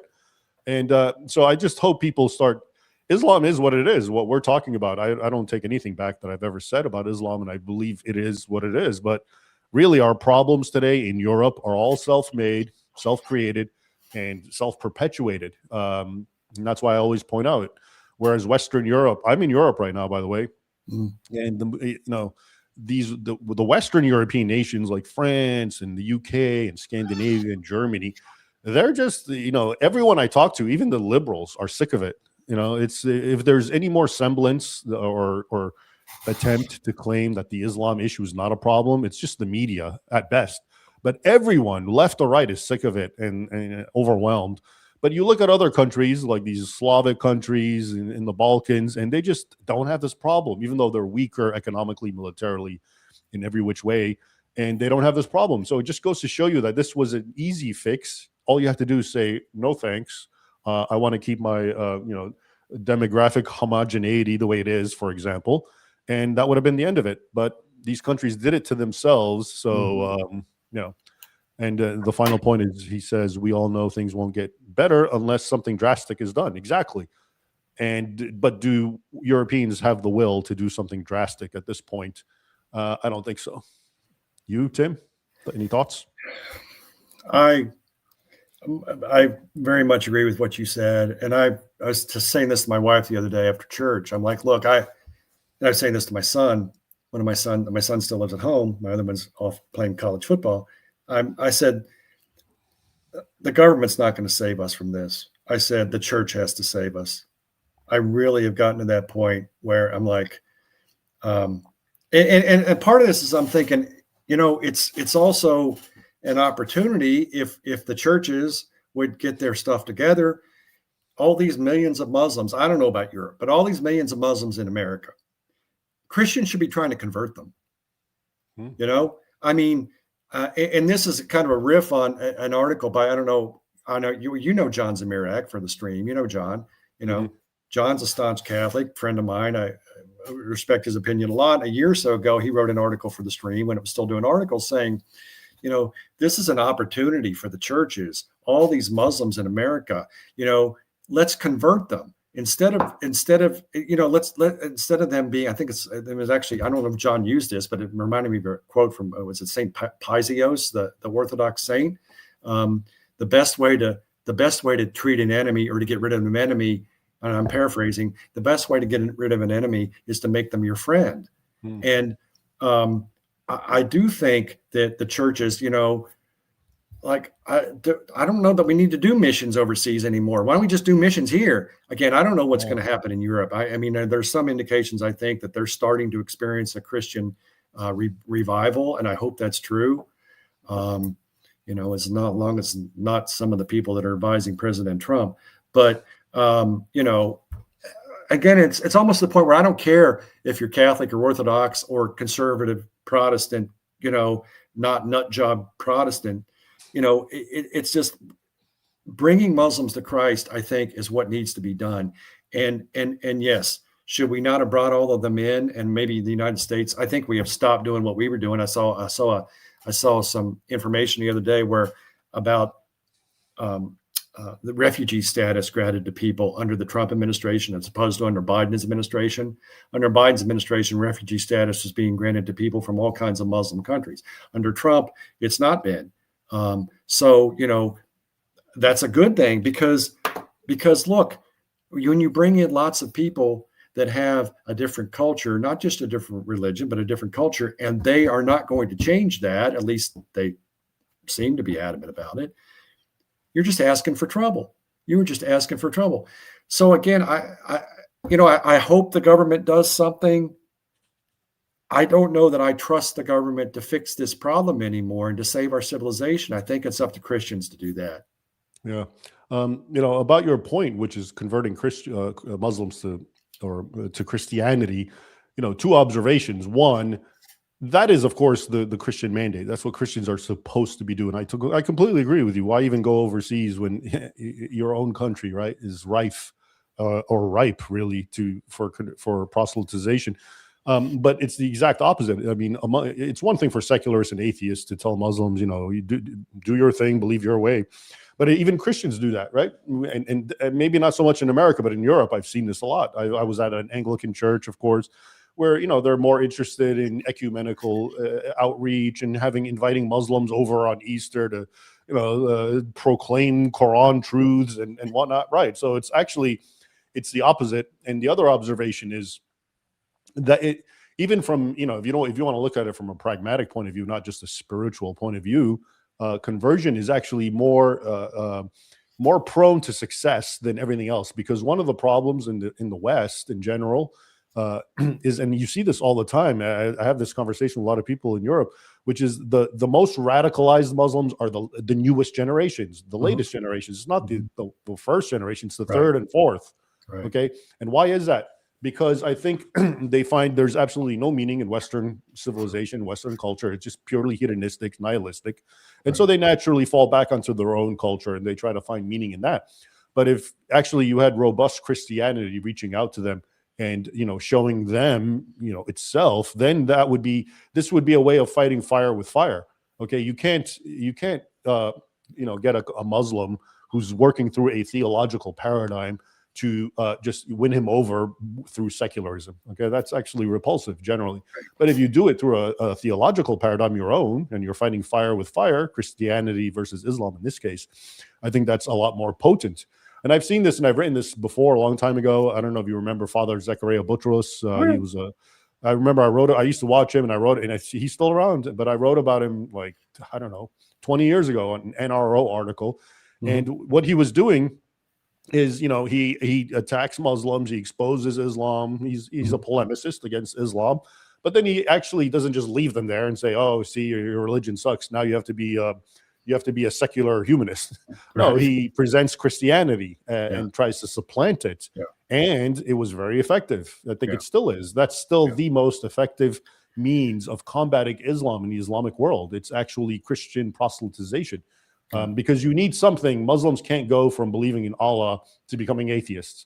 Some can, of course. I'm not arguing it in a monolithic term, but most people need something spiritually satisfying because they're coming from that sort of background. And so even from a strategic point of view, I actually think trying to convert them to proper Christianity, not what I would call doormat Christianity, is actually a smart thing to do. And Islam, it's the only other religion in the world whose holy book talks about Jesus. Now they got it wrong, but there's a way to approach Muslims by bringing up Jesus that you don't have with any other religion, really. Yeah, exactly. Because they do look to their credit. Islam and the Quran says Jesus is born of a virgin. He's perfect, sinless, performed miracles. I don't know any other religion that comes that close. Of course, it also vehemently denies the more cardinal points of the death, resurrection, and his being the sonship of the Trinity. But anyway, so let's continue. Christy, do you know about the Batak massacre in Bulgaria carried out by the Bashi Bazouks? It's one of the tragic events that occurred under Ottoman rule. Could you make a video about it? I don't know if I'll make a video about it, but I do know about it, and the reference is basically to Ottomans massacring Bulgarians, Christians, and the Bashi Bazouks actually were the sort of like the forerunner of the army, which were basically like homeless vagabonds and just savages who they would put in the front ranks and just unleash, and they would go and kill and plunder. Cannon fodder. They were the cannon basically. And they engaged in some of the worst atrocities. In fact, there's a picture which I'm publishing very soon in a Substack article. If you're watching, you should check out my Substack and subscribe. It'll come out. And it's exactly of that. It's of Muslims essentially raping. I mean, this was painted in the 19th century, so it's not that graphic, but it's a scene of those guys raping and a woman, a Bulgarian woman, and her babies slaughtered and killed, because that's the sort of thing that they were doing. And it was actually, this is one of the earliest massacres that were reported in the West, in the press, and people were outraged and they couldn't believe it. How could people do this? But of course, again, that's lost history, right? Okay. All right. Coltrane, the Fourth Crusade did more damage than any Turk could. Constantinople's population never recovered, not even close. Turks got the scraps. We always get the Fourth Crusade to contend with. Any thoughts before I talk? No, I think that's a bit of hyperbole, shall we say? Yeah, I agree. That we all say that now, that it was the worst thing and it devastated Constantinople, because that's what we're always told. Because we want to take away from the fact that it was the Muslims and the Ottomans who conquered it. So we say, oh yeah, it was already weakened by the Christians, even though that it was like over 250 years before the fall of Constantinople. I think it would have recovered and built some walls in the meantime. Yeah. But But yeah, we always hear about the Fourth Crusade, and I've talked a lot about it. It's kind of like, I call it the aha moment. People love to throw at me, kind of like, is what I'm saying sounds supportive of the Crusades, and it is. And everyone's like, but what about the Fourth Crusade? And it kind of presupposes that I'm saying, the Crusaders were sort of, immaculate, infallible Right. men. Well, of course, wars go awry in all sorts of ways. And show me the one war that didn't, right? And you can pick your heroes, and they all do to some degree or other. All right. We keep getting more questions, Tim, so bear with me. Are you still on a time constraint? Yeah, I got about 10 minutes. 10 minutes. All right. I'm going to hold off then, and we are going to continue. So, all right, you gave us the history. Now let's get into the good stuff and give me the digested version. And basically, what we're looking for is how does Mahdism, particularly the Twelver Shia emphasis on the Hidden Imam, how does it shape Iran's foreign policy and nuclear ambitions? And basically, how much of Tehran's actions, support for proxies like Hezbollah and the Houthis, how much of that is really genuinely driven by Mahdiist anticipation versus pragmatic geopolitics? To start with the last one first, I think it's mostly pragmatic geopolitics. I mean, as I mentioned earlier, well, it's certainly in the case of the Houthis, who are, again, Zaidi Shia, fiber Shia.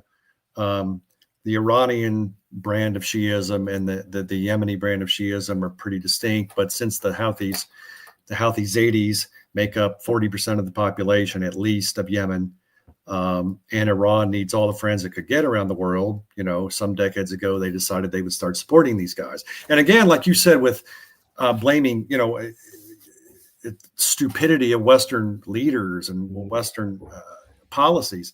Same thing there. I mean, I think the West, the United States in particular, probably could have gotten a whole lot different outcome in Yemen if they had paid some attention to those guys. I mean, the Zaidis were in a lot of ways oppressed by the Sunnis in that country, and nobody would help them out, but the Iranians were perfectly willing to help them out. And the flip side of that was they had to agree to, launch drones and missiles at ships for the Iranians and go out and spout, death to Israel, death to America. So I think that's mostly geopolitics. Hezbollah is a bit different because Hezbollah, they are Lebanese Twelvers.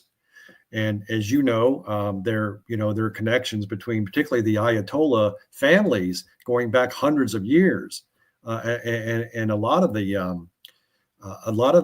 Ayatollahs, a lot of the clerical leadership and clerics, high-ranking clerics, even before they took over the government in '79, a lot of their families came from Lebanon. So there's cultural, familial, and religious connections between Iran and Lebanon, unlike there are between Iran and Yemen. So a lot of that, I think, is religious, adjacency. But it's also the fact that the Hezbollah is right up against Israel. And Iran has been for years using support, or in the case of the Arabs, as they say, non-support for Israel, for the Palestinians, as a club with which to beat the Arabs. They have long basically geopolitically said, well, the Saudis aren't helping the Palestinians anymore. The Jordanians aren't helping them. The Syrians aren't helping them. But, we Iranians are helping you. So I think that's more complex. It's both religious and geopolitical. Hamas, it's just geopolitical because, of course, Hamas is Sunni. In any other context, the leadership of Hamas would probably hate Iran, but when Iran provides them plenty of weapons and money, again, they weren't getting help from a lot of other places. Because I know you're on time constraints. So, the question. How about this question? How much does the Twelver Shia emphasis on the Hidden Imam, etc., shape Iran's foreign policy generically, and especially in the context of its nuclear ambitions? Yeah, I think that the nuclear ambition thing has two sides to it. One is that, as I was saying earlier, there are a number of Ayatollahs in the leadership that are true believers that the Mahdi, the 12th Imam, will emerge as the Mahdi, and eventually then, actualize Article 2 of the Iranian Constitution, where he takes over the government. There are lots of others that I think don't really believe that, but they can look at the counter examples of North Korea and Libya. In the case of North Korea, little rocket man got himself some nuclear weapons, by any count, quite a number now, and no one's going to attack North Korea because North Korea will nuke Tokyo and or Seoul. So it's regime insurance. So a lot of the Iranian leadership, that my one trip over there, I noticed that a lot of these guys wear Rolex watches and drive very expensive cars and have more than one wife. They do not want that to be, threatened. They don't want to be martyred. Yeah, they don't want that to be martyred. They got a pretty sweet life. And what happened with Libya, on the other hand? Gaddafi gave up whatever nuclear program he had, and Gaddafi wound up being killed by his own people in a rather horrible fashion. And basically, Libya has now been turned into pretty much a failed state. So that I think a lot of the Ayatollah 8 want nuclear weapons for regime insurance. All right, so it's more of a realpolitik. I think it's more realpolitik, although I think there are some in the administration that do basically say, oh, well, in case the Mahdi does show up here, we can give him some nuclear weapons to wield if he were to show up. All right, and let me see. I had a couple of questions, but who's your assessment? Okay, so here's a big one, which I'd really like you to wax and wane on, because in whatever time we have left, and what does all of this mean, what we've been discussing, Islamic eschatology, both Sunni and Shia, and Mahdism and so forth. What does it all mean for the broader world, which includes, of course, the usual actors with the West, Israel, but also Sunni nations, if we're talking about, Shia Mahdiism versus Sunni Mahdism. What's the, in a nutshell, what does this all mean for non-Muslims? It means that we're dealing with a mindset that we're not totally comfortable with. A lot of Americans, a lot of Westerners in general, Americans in particular, have this idea that, surely if they can't understand someone else's mindset, it must be irrational. I mean, we hear this all the time. The Ayatollahs are irrational. The Ayatollahs are medieval. I'm like, no, I think they're pretty smart people. They just believe things that are different than what we believe. Right. It's my example I always use is from one of my favorite movies of all time, Jeremiah Johnson. Where Robert Redford plays that mountain man back in the 1840s or whatever, up in Utah, wherever he is. And anyway, there's one scene where some American soldiers come up to him. He's living up in the mountains by himself with his Indian wife and this kid that he adopted and found. And these American soldiers show up with this Christian minister, and they're like, well, we over here across the mountains in this pass, we've got these settlers trapped and we need to get to them. And you're the only one that knows how to get us there. And he goes, well, because, okay, I'll do it. So he leads them over there. And at one point they come upon this Indian burial ground. I think it was Crow. And he goes, we can't go through here. Well, why not? Because this is big medicine to them. If we go through here, it will offend them and it won't end well. And the minister goes, surely you don't believe that, Johnson. And he says, it doesn't matter if I believe it. They believe it. Exactly. And then, of course, they do go through it. And then he wound up killing a bunch of people because they made the Indians mad because they went through their sacred burial ground. Yeah, it's like these people are crazy. We always hear this. These people are crazy. These people are this. These people are that. Well, I don't think they're crazy. They just have a different viewpoint than us. Now, we don't have to accept their viewpoint. But if you want to deal with these sorts of people, you have, particularly Muslims, particularly in this case, Shia Muslim, you have to understand something of what they believe and don't just dismiss it into, don't caricaturize it.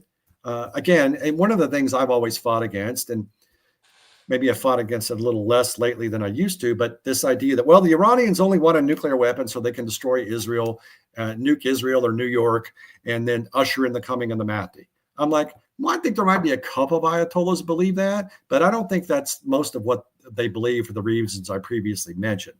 I think most of them are much more pragmatic than that. No. So this is very important what you're saying, because really everything at this point hinges on that question. I think a lot of people are, if they're interested in this topic, Mahdism, is because they've heard that, you know, the Shias, Iran, are hell bent on nuclear weapons because they're going to usher in the Mahdi by destroying the two Satans, Israel and the United States. So if you can, you know, elaborate some more and unpack, because this is really what it all comes down to. I'd like to hear your thoughts. I think really the Prabhan, again, if I live in Israel and I'm an 18-minute missile flight from Iran, you know, I might think about it a little bit differently. But based on everything I've read and looked at over the years, I believe that they want nuclear. Again, I'm not saying they should get nuclear weapons. I'm just saying let's be clear-eyed about the analysis. Let's stop doing the alarmism stuff, okay?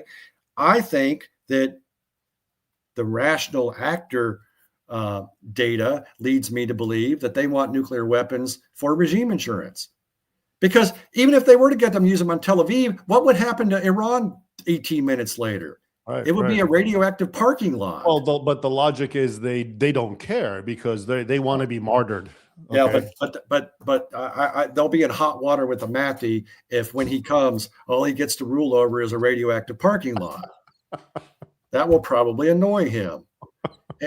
You know, and for the true believers, I mean, that's a legitimate question. I mean, you know, I remember when I went to that conference in Iran back in 2008, I sat in this one very uncomfortable panel. I was sitting there and the discussion was, when the Mahdi comes, when the 12th Imam returns, will he kill all the Jews and Christians or allow them to convert? And I'm going, can I go get some tea or something? Well, but they'll bring up, of course, the hadiths. What's a hadith where, you know, like at the end times, the tree will scream, "The Jew is behind me, come kill him." Right. And so does that fit into Mahdiism, or is this an exaggeration, or what? No, that's pretty much just standard Islam, right? I don't think that's particularly, well, no, it is, right? I mean, I don't think that's particularly anymore. You know what I really think is really interesting, Raymond, is that I think there's three brands of competing messianism going on in this war right now. Okay. Mm-hmm. You got the Twelver Shiism, which we've been talking about at length. I think there is an element of Jewish messianism in this, because there do seem to be some people in Netanyahu's government, and I don't know if he's one of them or not, that believe in this greater Israel project. And the third temple and all that. Yes. And then we have the evangelical Christian dispensationalists, who, you know, by the way, you know, on social media, it's like, come on, you guys, particularly Catholic polemicists are big on this. I know half the time they're just kidding, but it's like, look, all Protestants are not evangelical dispensationalists. Like, this is Luther's fault. I'm like, trust me, if Luther was around, he'd put his foot up the dispensationalist rear end quicker than any Catholic would. Yeah, because he was he had a book called On the Jews. Well, yeah, there's that. I don't think he'd be favorable towards Israel. Yeah. But I mean that whole viewpoint that you get from the Hagis and the Paula Whites and some of these people that we have actually, what you just said makes a lot more sense. If anything, these groups strike me as more messianic than Iran in a way. In some ways, I mean, evangelical, the people in President Trump's ears, and I voted for the man 3 times. Yeah. Are, you know, Ted Cruz, Mike Johnson, who publicly have said it is America's duty as a nation, Christian nation, to support Israel. I'm like, what is modern Israel? The Israel of Moses? And I'm not sure. Well, Ted Cruz says so. I don't really want anybody running American foreign policy based on their interpretation of the Old Testament. And so, but you've got these people now. Well, evangelical dispensationalism, for those that don't know, branch of Protestantism. Yeah, tell us about that. Tell us about it, because that's very important. And it's funny because in America, it's funny because you're going to tell us about it, but most people don't realize, especially in America, because it's very prominent, evangelical dispensationalism. They don't realize that it's like literally, if you look at the totality of Christian history up until the president, it represents less than like 0.01%. It's a minority view. And I even asked AI that. I was like, if you took all the Christian, you know, throughout history and dispensationalism, what does it said something like 0.0001%. Yeah. And yet they think that everyone else is like a heretic. So speak on that. Well, yeah, like Carrie Jean Bowler, that Catholic lady that kicked off the president's Religious Liberty Commission, because she questioned some of that, because most of the people on there were Jewish and evangelical Christian, and they had a different view. Look, most Christians, Catholics, Orthodox, confessional conservative Lutherans, conservative Anglicans, which Most is Protestants, I think, yeah, except most evangelicals. Protestants Yeah. believe that. Don't believe that the temple has to be rebuilt for Jesus to come back. Jesus Well, could they come don't back. believe in dispensationalism in Yeah, general at all. that comes from, yes, dispensationalism comes from a Darby, particular interpretation in a Schofield Bible. the Schofield Bible, which Yeah. came out in the 19th century, and it was a guy that wound up being, I believe, a Presbyterian minister. I forget which denomination he wound up in, but basically, it says that history is divided into different dispensations or time periods from the Old Testament to the New Testament. But one of the, and again, and one of the key beliefs in dispensationalism, again, is the temple has to be rebuilt. Jesus won't come back till the temple's rebuilt. Again, the vast majority of the world's Christians don't believe that. Well, you just said this came about in like the middle of it. Like this idea has only been around for like 150 years. The Schofield Bible out of Christianity's 2,000 years. Right. You know, and it's just I'm not necessarily attacking this idea. I'm just saying the people who believe this need to understand that they are definitely in a tiny minority position, and they don't realize that. They think they're the majority. Yes. But part and parcel, of course, of the temple being rebuilt would be that the Jewish people would rule the land, and the temple would be rebuilt under their aegis, because they're the ones that need the temple. Christians, we have a temple. His name is Jesus. Right. We don't need the physical temple anymore.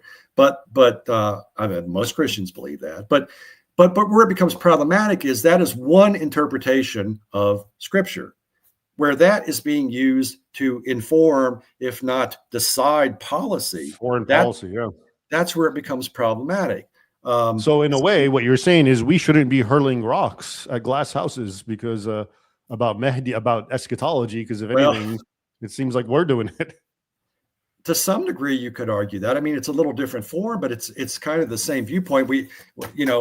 There are some people that believe in order for our Messiah, Jesus, the true Messiah, to come back, the temple needs to be rebuilt, and that includes the Israelis having full authority over it, which actually they don't at the moment.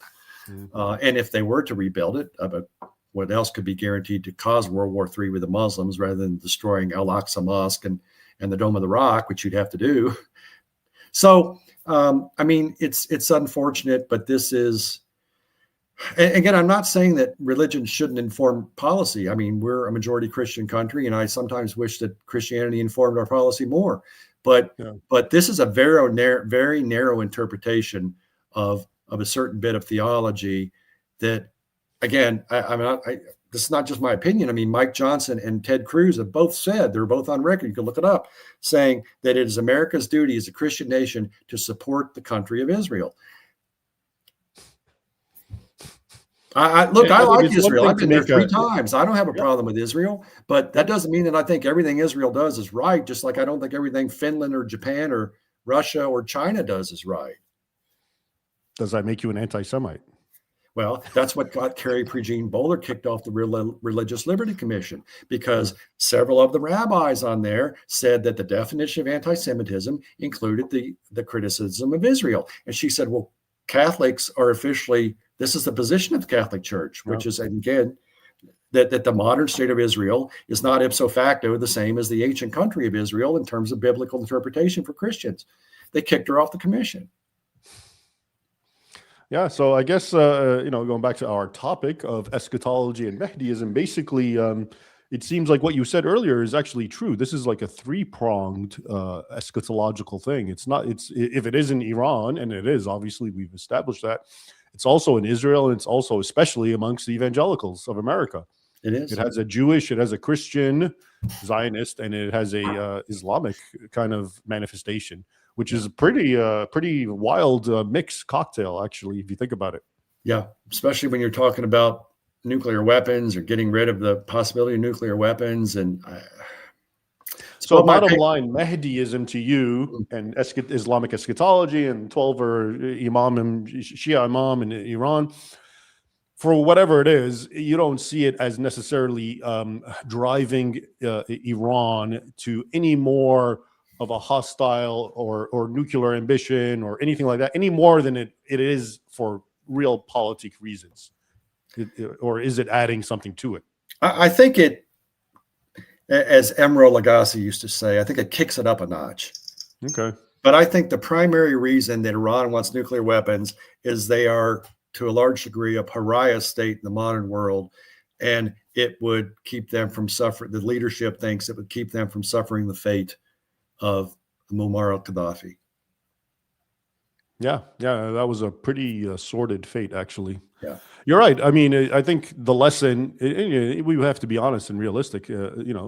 The whole point for nuclear armament for so many countries, I learned this in high school. It's the balance of power. Mm-hmm. If I have nuclear powers and you have it, we know we're not going to kill each other and we're going to respect each other. But the guy who doesn't have it, well, we can bully him and kick him around. And so I think that is the lesson everyone's seeing at this point, and which is why they want nuclear weapons. Would we and the Israelis be bombing the daylights out of Iran if they had nuclear weapons? No. That's why little Rocket Man can get away with, yes, being starving little his own people eat tree bark while he, watches Western porn and enjoys his nuclear weapons. Yeah. So definitely, yeah. I know you have to leave, but I see a couple of questions for you. So okay. Let me throw them up if you got a second. Here's okay. one. Lies destroy lives. Tim, you mentioned the importance of the church. I'm a big fan of MacDonald, as was C.S. Lewis. Yeah, George MacDonald, as was C.S. Lewis. Have you read his unspoken sermons? He strongly emphasized trust, obedience, and prayer. I have not read MacDonald. I think I've read everything C.S. Lewis has written. You should read MacDonald, and I've read unspoken sermons. Really great stuff, actually. Okay. He's a very underrated theologian from the 19th century. I saw another one for you. Let me get it real quick. All right. Lies destroy lives. But Tim, you only need one crazy Ayatollah. I don't need any Ayatollahs, but I assume you mean to launch nuclear weapons or something. Yeah, I guess. Yeah, well, I don't think they're going to let one crazy Ayatollah have control of their nuclear weapons. But I'm not saying Iran should have nuclear weapons. I'm just saying if we're going to approach this, let's approach it. It's akin to this thing where everybody has to be Hitler for us. Can we please get off that Hitler thing? Saddam's Hitler, Khomeini's Hitler, Putin's Hitler. I mean, the sad thing about that is you really desensitize people from the word Hitler. And now Hitler Hitler doesn't mean anything bad, because if everyone's Hitler, no, he loses his punch. Everyone's Hitler. No one's. Yeah. It's like anti-Semitism. Look, there is anti-Semitism. I'm not saying there's not. But when everything is anti-Semitism, then people just turn it off. I don't want to hear it anymore. Yeah. No, I get it. Let's see if there was anything else for you. Trump is not. Do you need to go, or do you want to continue a little bit? I can go a little bit. All right. Okay. So, I mean, I think we're finally coming to the most important points here, because this is what everyone wants to know. The reason this whole business about Islamic eschatology and Mahdism is important, especially now, is because of the current war with Iran. And, I get asked this all the time. And, this was one of the reasons, to be quite frank with you, why I wanted to talk to you, because the assumption is, well, the Mahdi and the eschatology, this is why we got to go get Iran and, and disarm them, because they're all lunatics. And once they have power, they're going to nuke the entire world and to usher in the Mahdi. And there's actual, serious analytical papers that try to make this point. And, like you, I agree that it turns it up a notch. I don't think it's the fundamental drive behind whatever nuclear aspiration. I think that's more pragmatic, of course, but I do believe it. Of course, it accents it, makes it a little more dramatic. But what again? Any other final kind of thoughts? Because that is the question. That's the one that everyone's that's burning. So by all means, exhaust all your thoughts on this question. I just don't support this war. I mean, tell me your thoughts about this war. So, someone's going to make this question. Someone's going to say, look, you guys just proved Islam is violent. I do that all the time. I talk about it historically. I talk about it in the modern era. I talk about it's inherently intolerant. And you do too, to some degree or other. And so therefore the assumption is, we have to support this war because Muslims are bad, right? So do you agree with that logic from premise to conclusion? Well, I agree with the basic assumption, but not the conclusion, because Exactly. I mean, Okay. what was Iran doing differently? I mean, first of all, the president campaigned. There's clips of this. I was listening to Megyn Kelly the other day, and she's playing all the clips where President Trump said, during the campaign, I won't get us into a war in the Middle East. Kamala Harris will. And I'm like, I know you have to, once you're in power, you can't always be held to those things because situations change. But how did the situation radically change? Iran's been a thorn in our side for years. We know that Iran was behind militias that killed Americans in Iraq during our occupation of Iraq. We know that. They also probably helped probably even helped the Taliban kill Americans under the premise of the enemy of my enemy is my friend, even though they're, otherwise they hate each other. But we've known this for years. Why is it that we suddenly decided we had to wage this massive area war in Iran? Because they hadn't radically changed anything from what had been done in the past. I mean, if we were going to do this to Iran, why didn't Trump do it in his first term? I was surprised to see that video. I'm sure you've seen it. And where they have Netanyahu literally from the 90s saying they're about to get nuclear weapons any day now. Yes. Have you seen that? Which has become, and which has become now a meme. You've seen people are putting up like Steely from Hammurabi that say Persia will have nuclear weapons any day now, or the Mycenaeans or somebody. It's like, look, if I was if I was Israeli, I wouldn't want them to have nuclear weapons. But basically, in many ways, I feel like the United States is sort of fighting this war for Israel. Well, I mean, that's the prevalent sentiment, obviously. Well, and I voted for a guy who would deal with our $38 trillion debt and deal with the fact that my older son can't afford to buy a home and deal with that sort of thing. And again, I don't think, yes, did you have a simmering low-grade Cold War between Israel and Iran? Yes, we've had that since 1979. Again, I don't think things radically changed enough to warrant this massive air war we're waging. And I don't think are the Iranians, eschatological, apocalyptic minded to a degree that some of the other Muslims aren't. Yes. To what degree have they really enacted that in their foreign policy? I would say, I don't really think that's heavily influenced their foreign policy. Their foreign policy more has just been influenced by the fact that Iran's trying to put itself into the position of leadership of the Islamic world. One of the ways to do that was to be very upfront and open about their opposition to Israel when other countries like, Saudi Arabia have pretty much abandoned that sort of policy. So I have an observation. I'd like to get your opinion on this, because this is something I've said that is apparently controversial to some people, and they don't like to hear it. But I've often pointed out, in the current climate, and it has been for a long time, when Western people, especially the evangelical types we're talking about, talk about radical Islam and the need to fight it, it's always Iran. Okay. And I'm on record, just because it's the truth, that the real problem, if you want to be serious, it's Sunni Islam. It's not Shia Islam. Totally agree. Historically and in the modern era. Okay. Totally and agree. So if you want to talk about the countries that breed terrorism, well, that would be our good friend, Saudi Arabia. It would be, Pakistan. It would be Sunni nations. And so I really find it hypocritical when, Western, whoever, voices, influencers, politicians, theologians, basically say, well, we're fighting Iran because it's the head of the radical Islamic snake. And no, that's actually kind of hypocritical, because at the same time, Israel and the United States are allied with Saudi Arabia. So if this was about fighting radical Islam, you would actually be attacking Saudi Arabia, not Iran. What are your thoughts? No, I totally agree with you, Raymond. If you look at the State Department list of foreign terrorist organizations, I believe there's maybe one or two Shia groups on that list. The rest of them are all Sunni. And how many would the rest be? Like dozens? I think there were 69 in the last group.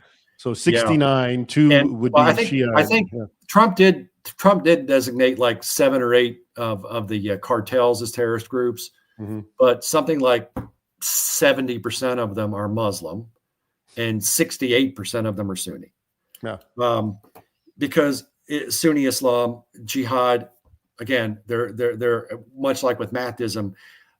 there's some institutional breaks, I think, on Twelver Shiism when it comes to things like that, starting with the fact that there's this prominent bit of theology. You probably know this, a lot of people don't, that only defensive jihad can be waged in the absence of the Mahdi. You cannot wage offensive jihad until the Mahdi comes.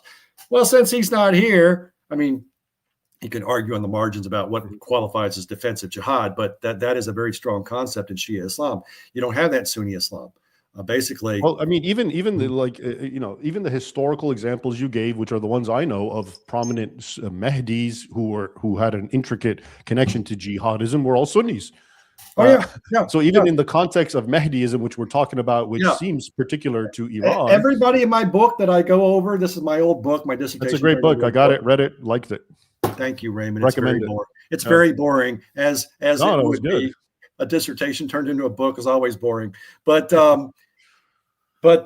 everybody I talk about in that, and we talked about a couple of them here, but every group I talk about, they're Sunni. Yeah. Yes. Because Sunni Islam is the real issue. So that's why I've always had a problem with, look, you want to go to war with Iran and the nuclear thing. Okay, you treat that from a pragmatic realpolitik point of view. I'm happy with that. But when you say it's because they're radical Islam, honestly, it's that just strikes me as really hypocritical. You're exactly right. Here's the way I would put it.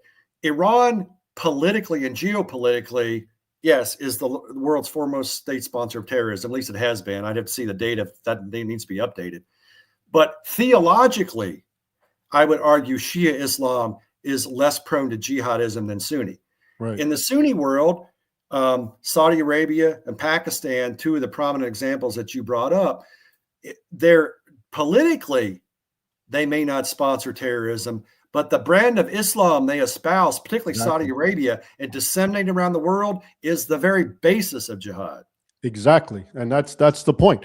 You're right about, the geopolitical aspect of Iran, and it should be condemned for that. But what I am talking about is that it's these Sunni nations, Saudi Arabia and Pakistan, they're the ones who are fueling this whole thing. Whether literally Saudi billions of, zakat money going to fuel jihadist organizations, or even more, surreptitiously with all the literature that they flood Western European mosques with. It's all Salafi jihadist type stuff. And yet, we don't say anything about Saudi Arabia or Palestine. They're our friends. We're not going to attack them. But so my point is, again, attack Iran for its geopolitical role in terrorism. But, at the same time, it's just, you kind of expose a bit of hypocrisy when you give a pass for these other countries. You really expose that this isn't about combating radical Islam. Is what really happens. Right. And Iran's a convenient and not, they certainly have asked for it over the years. They're a convenient, scapegoat, but they've earned that very well by their stupidity in terms of foreign policy. But again, I think the bottom line is, as you've correctly observed, I would agree that I don't think that the Twelver Shiism is really not the driver of their foreign policy that a lot of people try to make it out to be. They are driven by more mundane geopolitical concerns. Again, as we said, spiced up a bit by. And you're someone who's been studying this, who's been to the country since 1990s. So that's why I really wanted to talk to you, because you're someone who's done their homework. Your dissertation was about Mahdiism and its role throughout history and in the present. So it's actually very telling that someone like you, as opposed to some just screaming talking head, is going to talk about how, well, we got to bomb Iran because they're trying to bring the Mahdi tomorrow. So it's I'm happy to hear this, and I'm glad to have had you talk and kind of enlighten us on this really important topic. Well, I appreciate it, Raymond. Thank you. Yeah, and I think I'll let you go now because I know I've kept you a lot longer than we agreed. So thanks for joining me, Tim. I'm going to continue with some of these super chats, and I'll be in touch. We'll do another live stream about all the mischief that the history textbooks are causing. All right. Thank you. All right. Take care. All right. Bye-bye. All right. That was Tim Furnish, everyone. Dr. Timothy Furnish. I urge you to go check out his books. Go into the description box of this video. There's a link to his website. Follow him and check out his books. I actually learned a lot of them. His book that he showed, that one, Holiest Wars, I have that book, and I think I read it. It was one of the earliest books I read back in, 2000, maybe 6. And he and I have been in touch since. Really good guy. I'm glad we had him to talk about this. So I am going to take some of the rest of the super chats and the Scorpion King. The only way Muslims will ever change is if they separate religion of state. If they separate religion and state, they learn to treat other groups as equals. Billions of Muslims have never seen women, religious minorities, as equals. Yeah, you're right. But the problem is separating religion and state is anathema to Islam. It's not so easy that every religion can be separated from the state. The whole point about Islam was, in its origin, it was a political ideology. It is part of the state. Today we talked about Mahdism, which is esoteric and has a sort of metaphysical element. But the vast majority of Islam, especially, again, Sunni Islam, is about the now. It's about politics. It's about how Muslim society is to be governed. That's what Sharia is. So when you talk about women and non-Muslims are seen as unequals, that's because it's actually legislated by Islamic teaching. The words of the Quran, the words of Muhammad in the Hadith, and so forth. So, yeah, if Muslims do separate religion and state, sure. But can they, and in any meaningful way, still remain Muslims without being obvious hypocrites who are in no shape or form following the religion?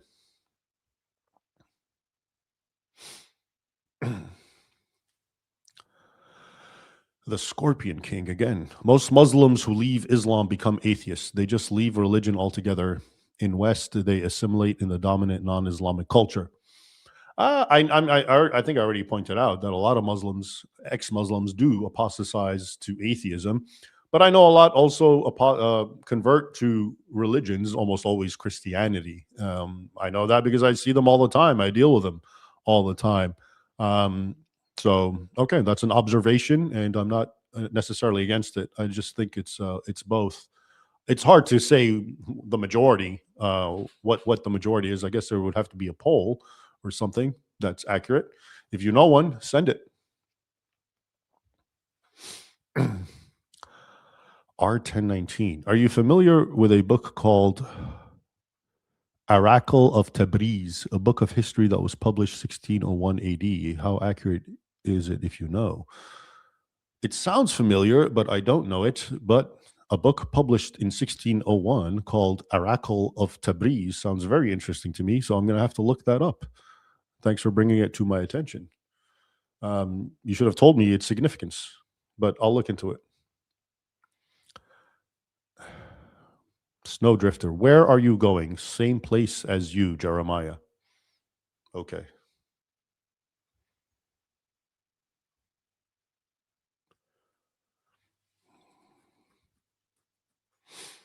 Ronnie 785. Trump is not religious. He just pays a lip service for sake of Christians. He's not a religious believer at all and has no clue about Christianity. I'm inclined to believe and agree with you, actually. The only good thing about, you're right. Okay, he pays lip service, but that's the sad part. The fact that he pays lip service is actually seen as such a huge thing, because other presidents are probably just as irreligious or irreligious as he, and they don't even pay lip service. So I think that's what makes him so special to Christians. He at least pays the lip service, and that works for him very well. But I do agree that from what I've seen and heard, he's not very religious. Lives destroy lives. It wouldn't matter who ruled in Israel. They would be hated by Muslims if they weren't Muslims. Well, that's true. I've said that many times. That is one of the issues. This is the doctrine of al-wala wal-bara. Bara is renounce and hate non-Muslims. So, yeah, I do believe that. I mean, Tim spoke a lot about the Iran war and his position on that. But there are certain constants, of course, even outside of the context of the war, which is, and as I've always said, when it comes to the question of Israel and the Muslim world, again, the words of Samuel Huntington in his Clash of Civilizations, which is the borders of Islam are bloody. Okay, what does that mean? Well, it's a historic fact that wherever Muslims are adjacent to non-Muslims territorially, there's war. So it is based on that alone, and there's ample historical precedent. It's obvious that the fact that there are hostilities between Israel and its surrounding neighbors does definitely have a doctrinal component within Islam, because the doctrine is there and the history validates it. Lies destroy lives. A lot of Iranians support this war. That's true. They want the IRGC to fall. That's true too. Shouldn't we fight them simply to help the oppressed people of Iran? Sure. Is that why we're fighting them though? It's a good point.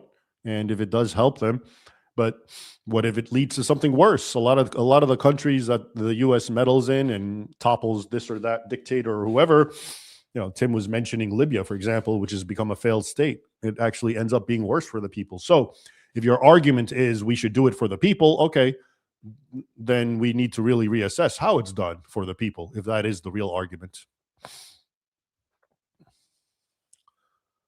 Dan Dave, Shia Iran is a good counterbalance to Sunni extremists.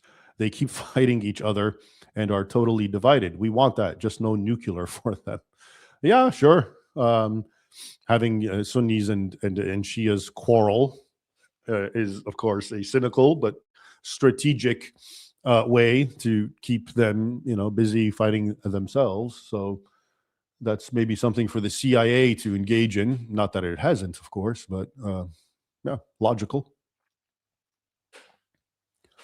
Snowdrifter. This was a reference to his favorite movie, Jeremiah Johnson. All right, Tim was mentioning that. Can't wait to read the rest of your books, though. Good. I think you're talking about Tim Furnish. Yeah, good. JS, with this war, so many things are being taken care of. American financial system is replacing the Bank of London in 90 years of power. William McKinley original plan. Okay. I don't know much about that. Sounds interesting. Thanks for sharing. Ronnie. Being a Muslim is basically a form of top-tier citizenship. You have all rights, whereas non-Muslims are outcasts. People talk white male privilege. White men got nothing in front of Muslim men. Well, yeah, again, this goes back to Islamic teaching and doctrine, which is inherently supremacist.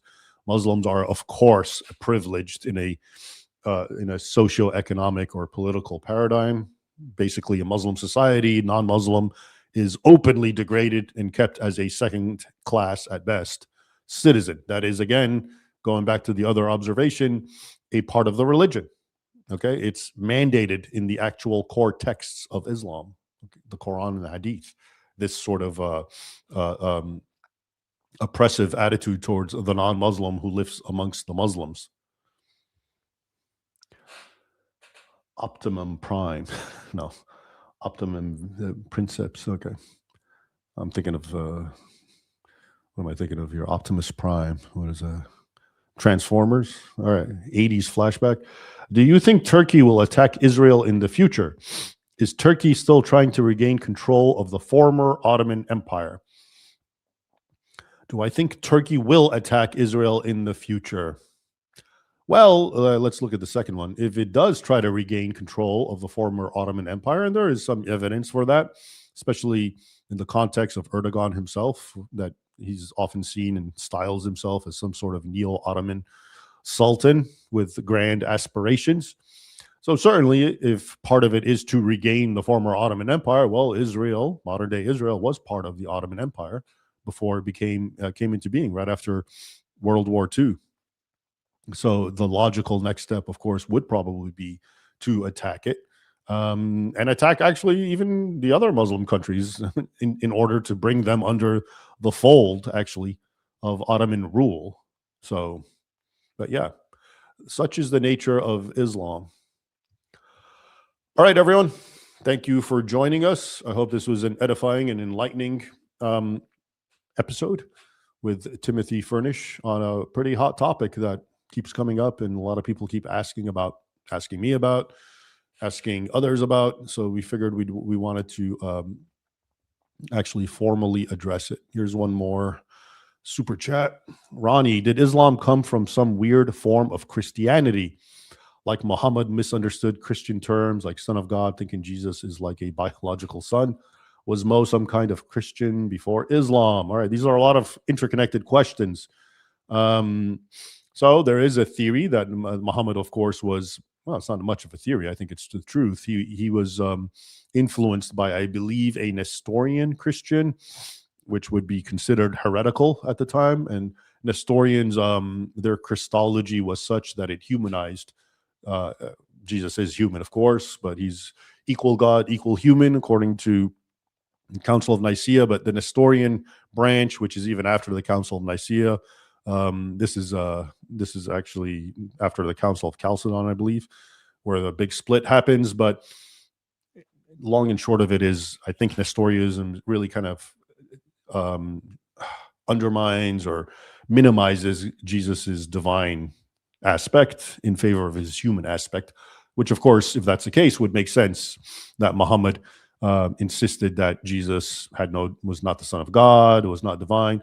And yes, there is some thinking that he thought of Jesus as a biological son, because in the Quran, when it attacks the Trinity, it doesn't attack God the Father, the Son, and the Holy Spirit. It attacks God the Father, Mary, and Jesus. So it seems to think that God and Mary copulated and had Jesus. So definitely there seems to be a lot of confusions in that regard. And it's late at night. I may be getting some things wrong, but I don't think I am. I'm sure someone will correct me, of course, if I did. But there it is. Okay. Thank you all for joining me.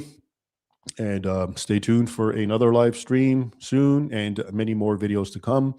And if you're not subscribed, subscribe. And also check out my growing and rather new Substack. All right. Take care. Bye.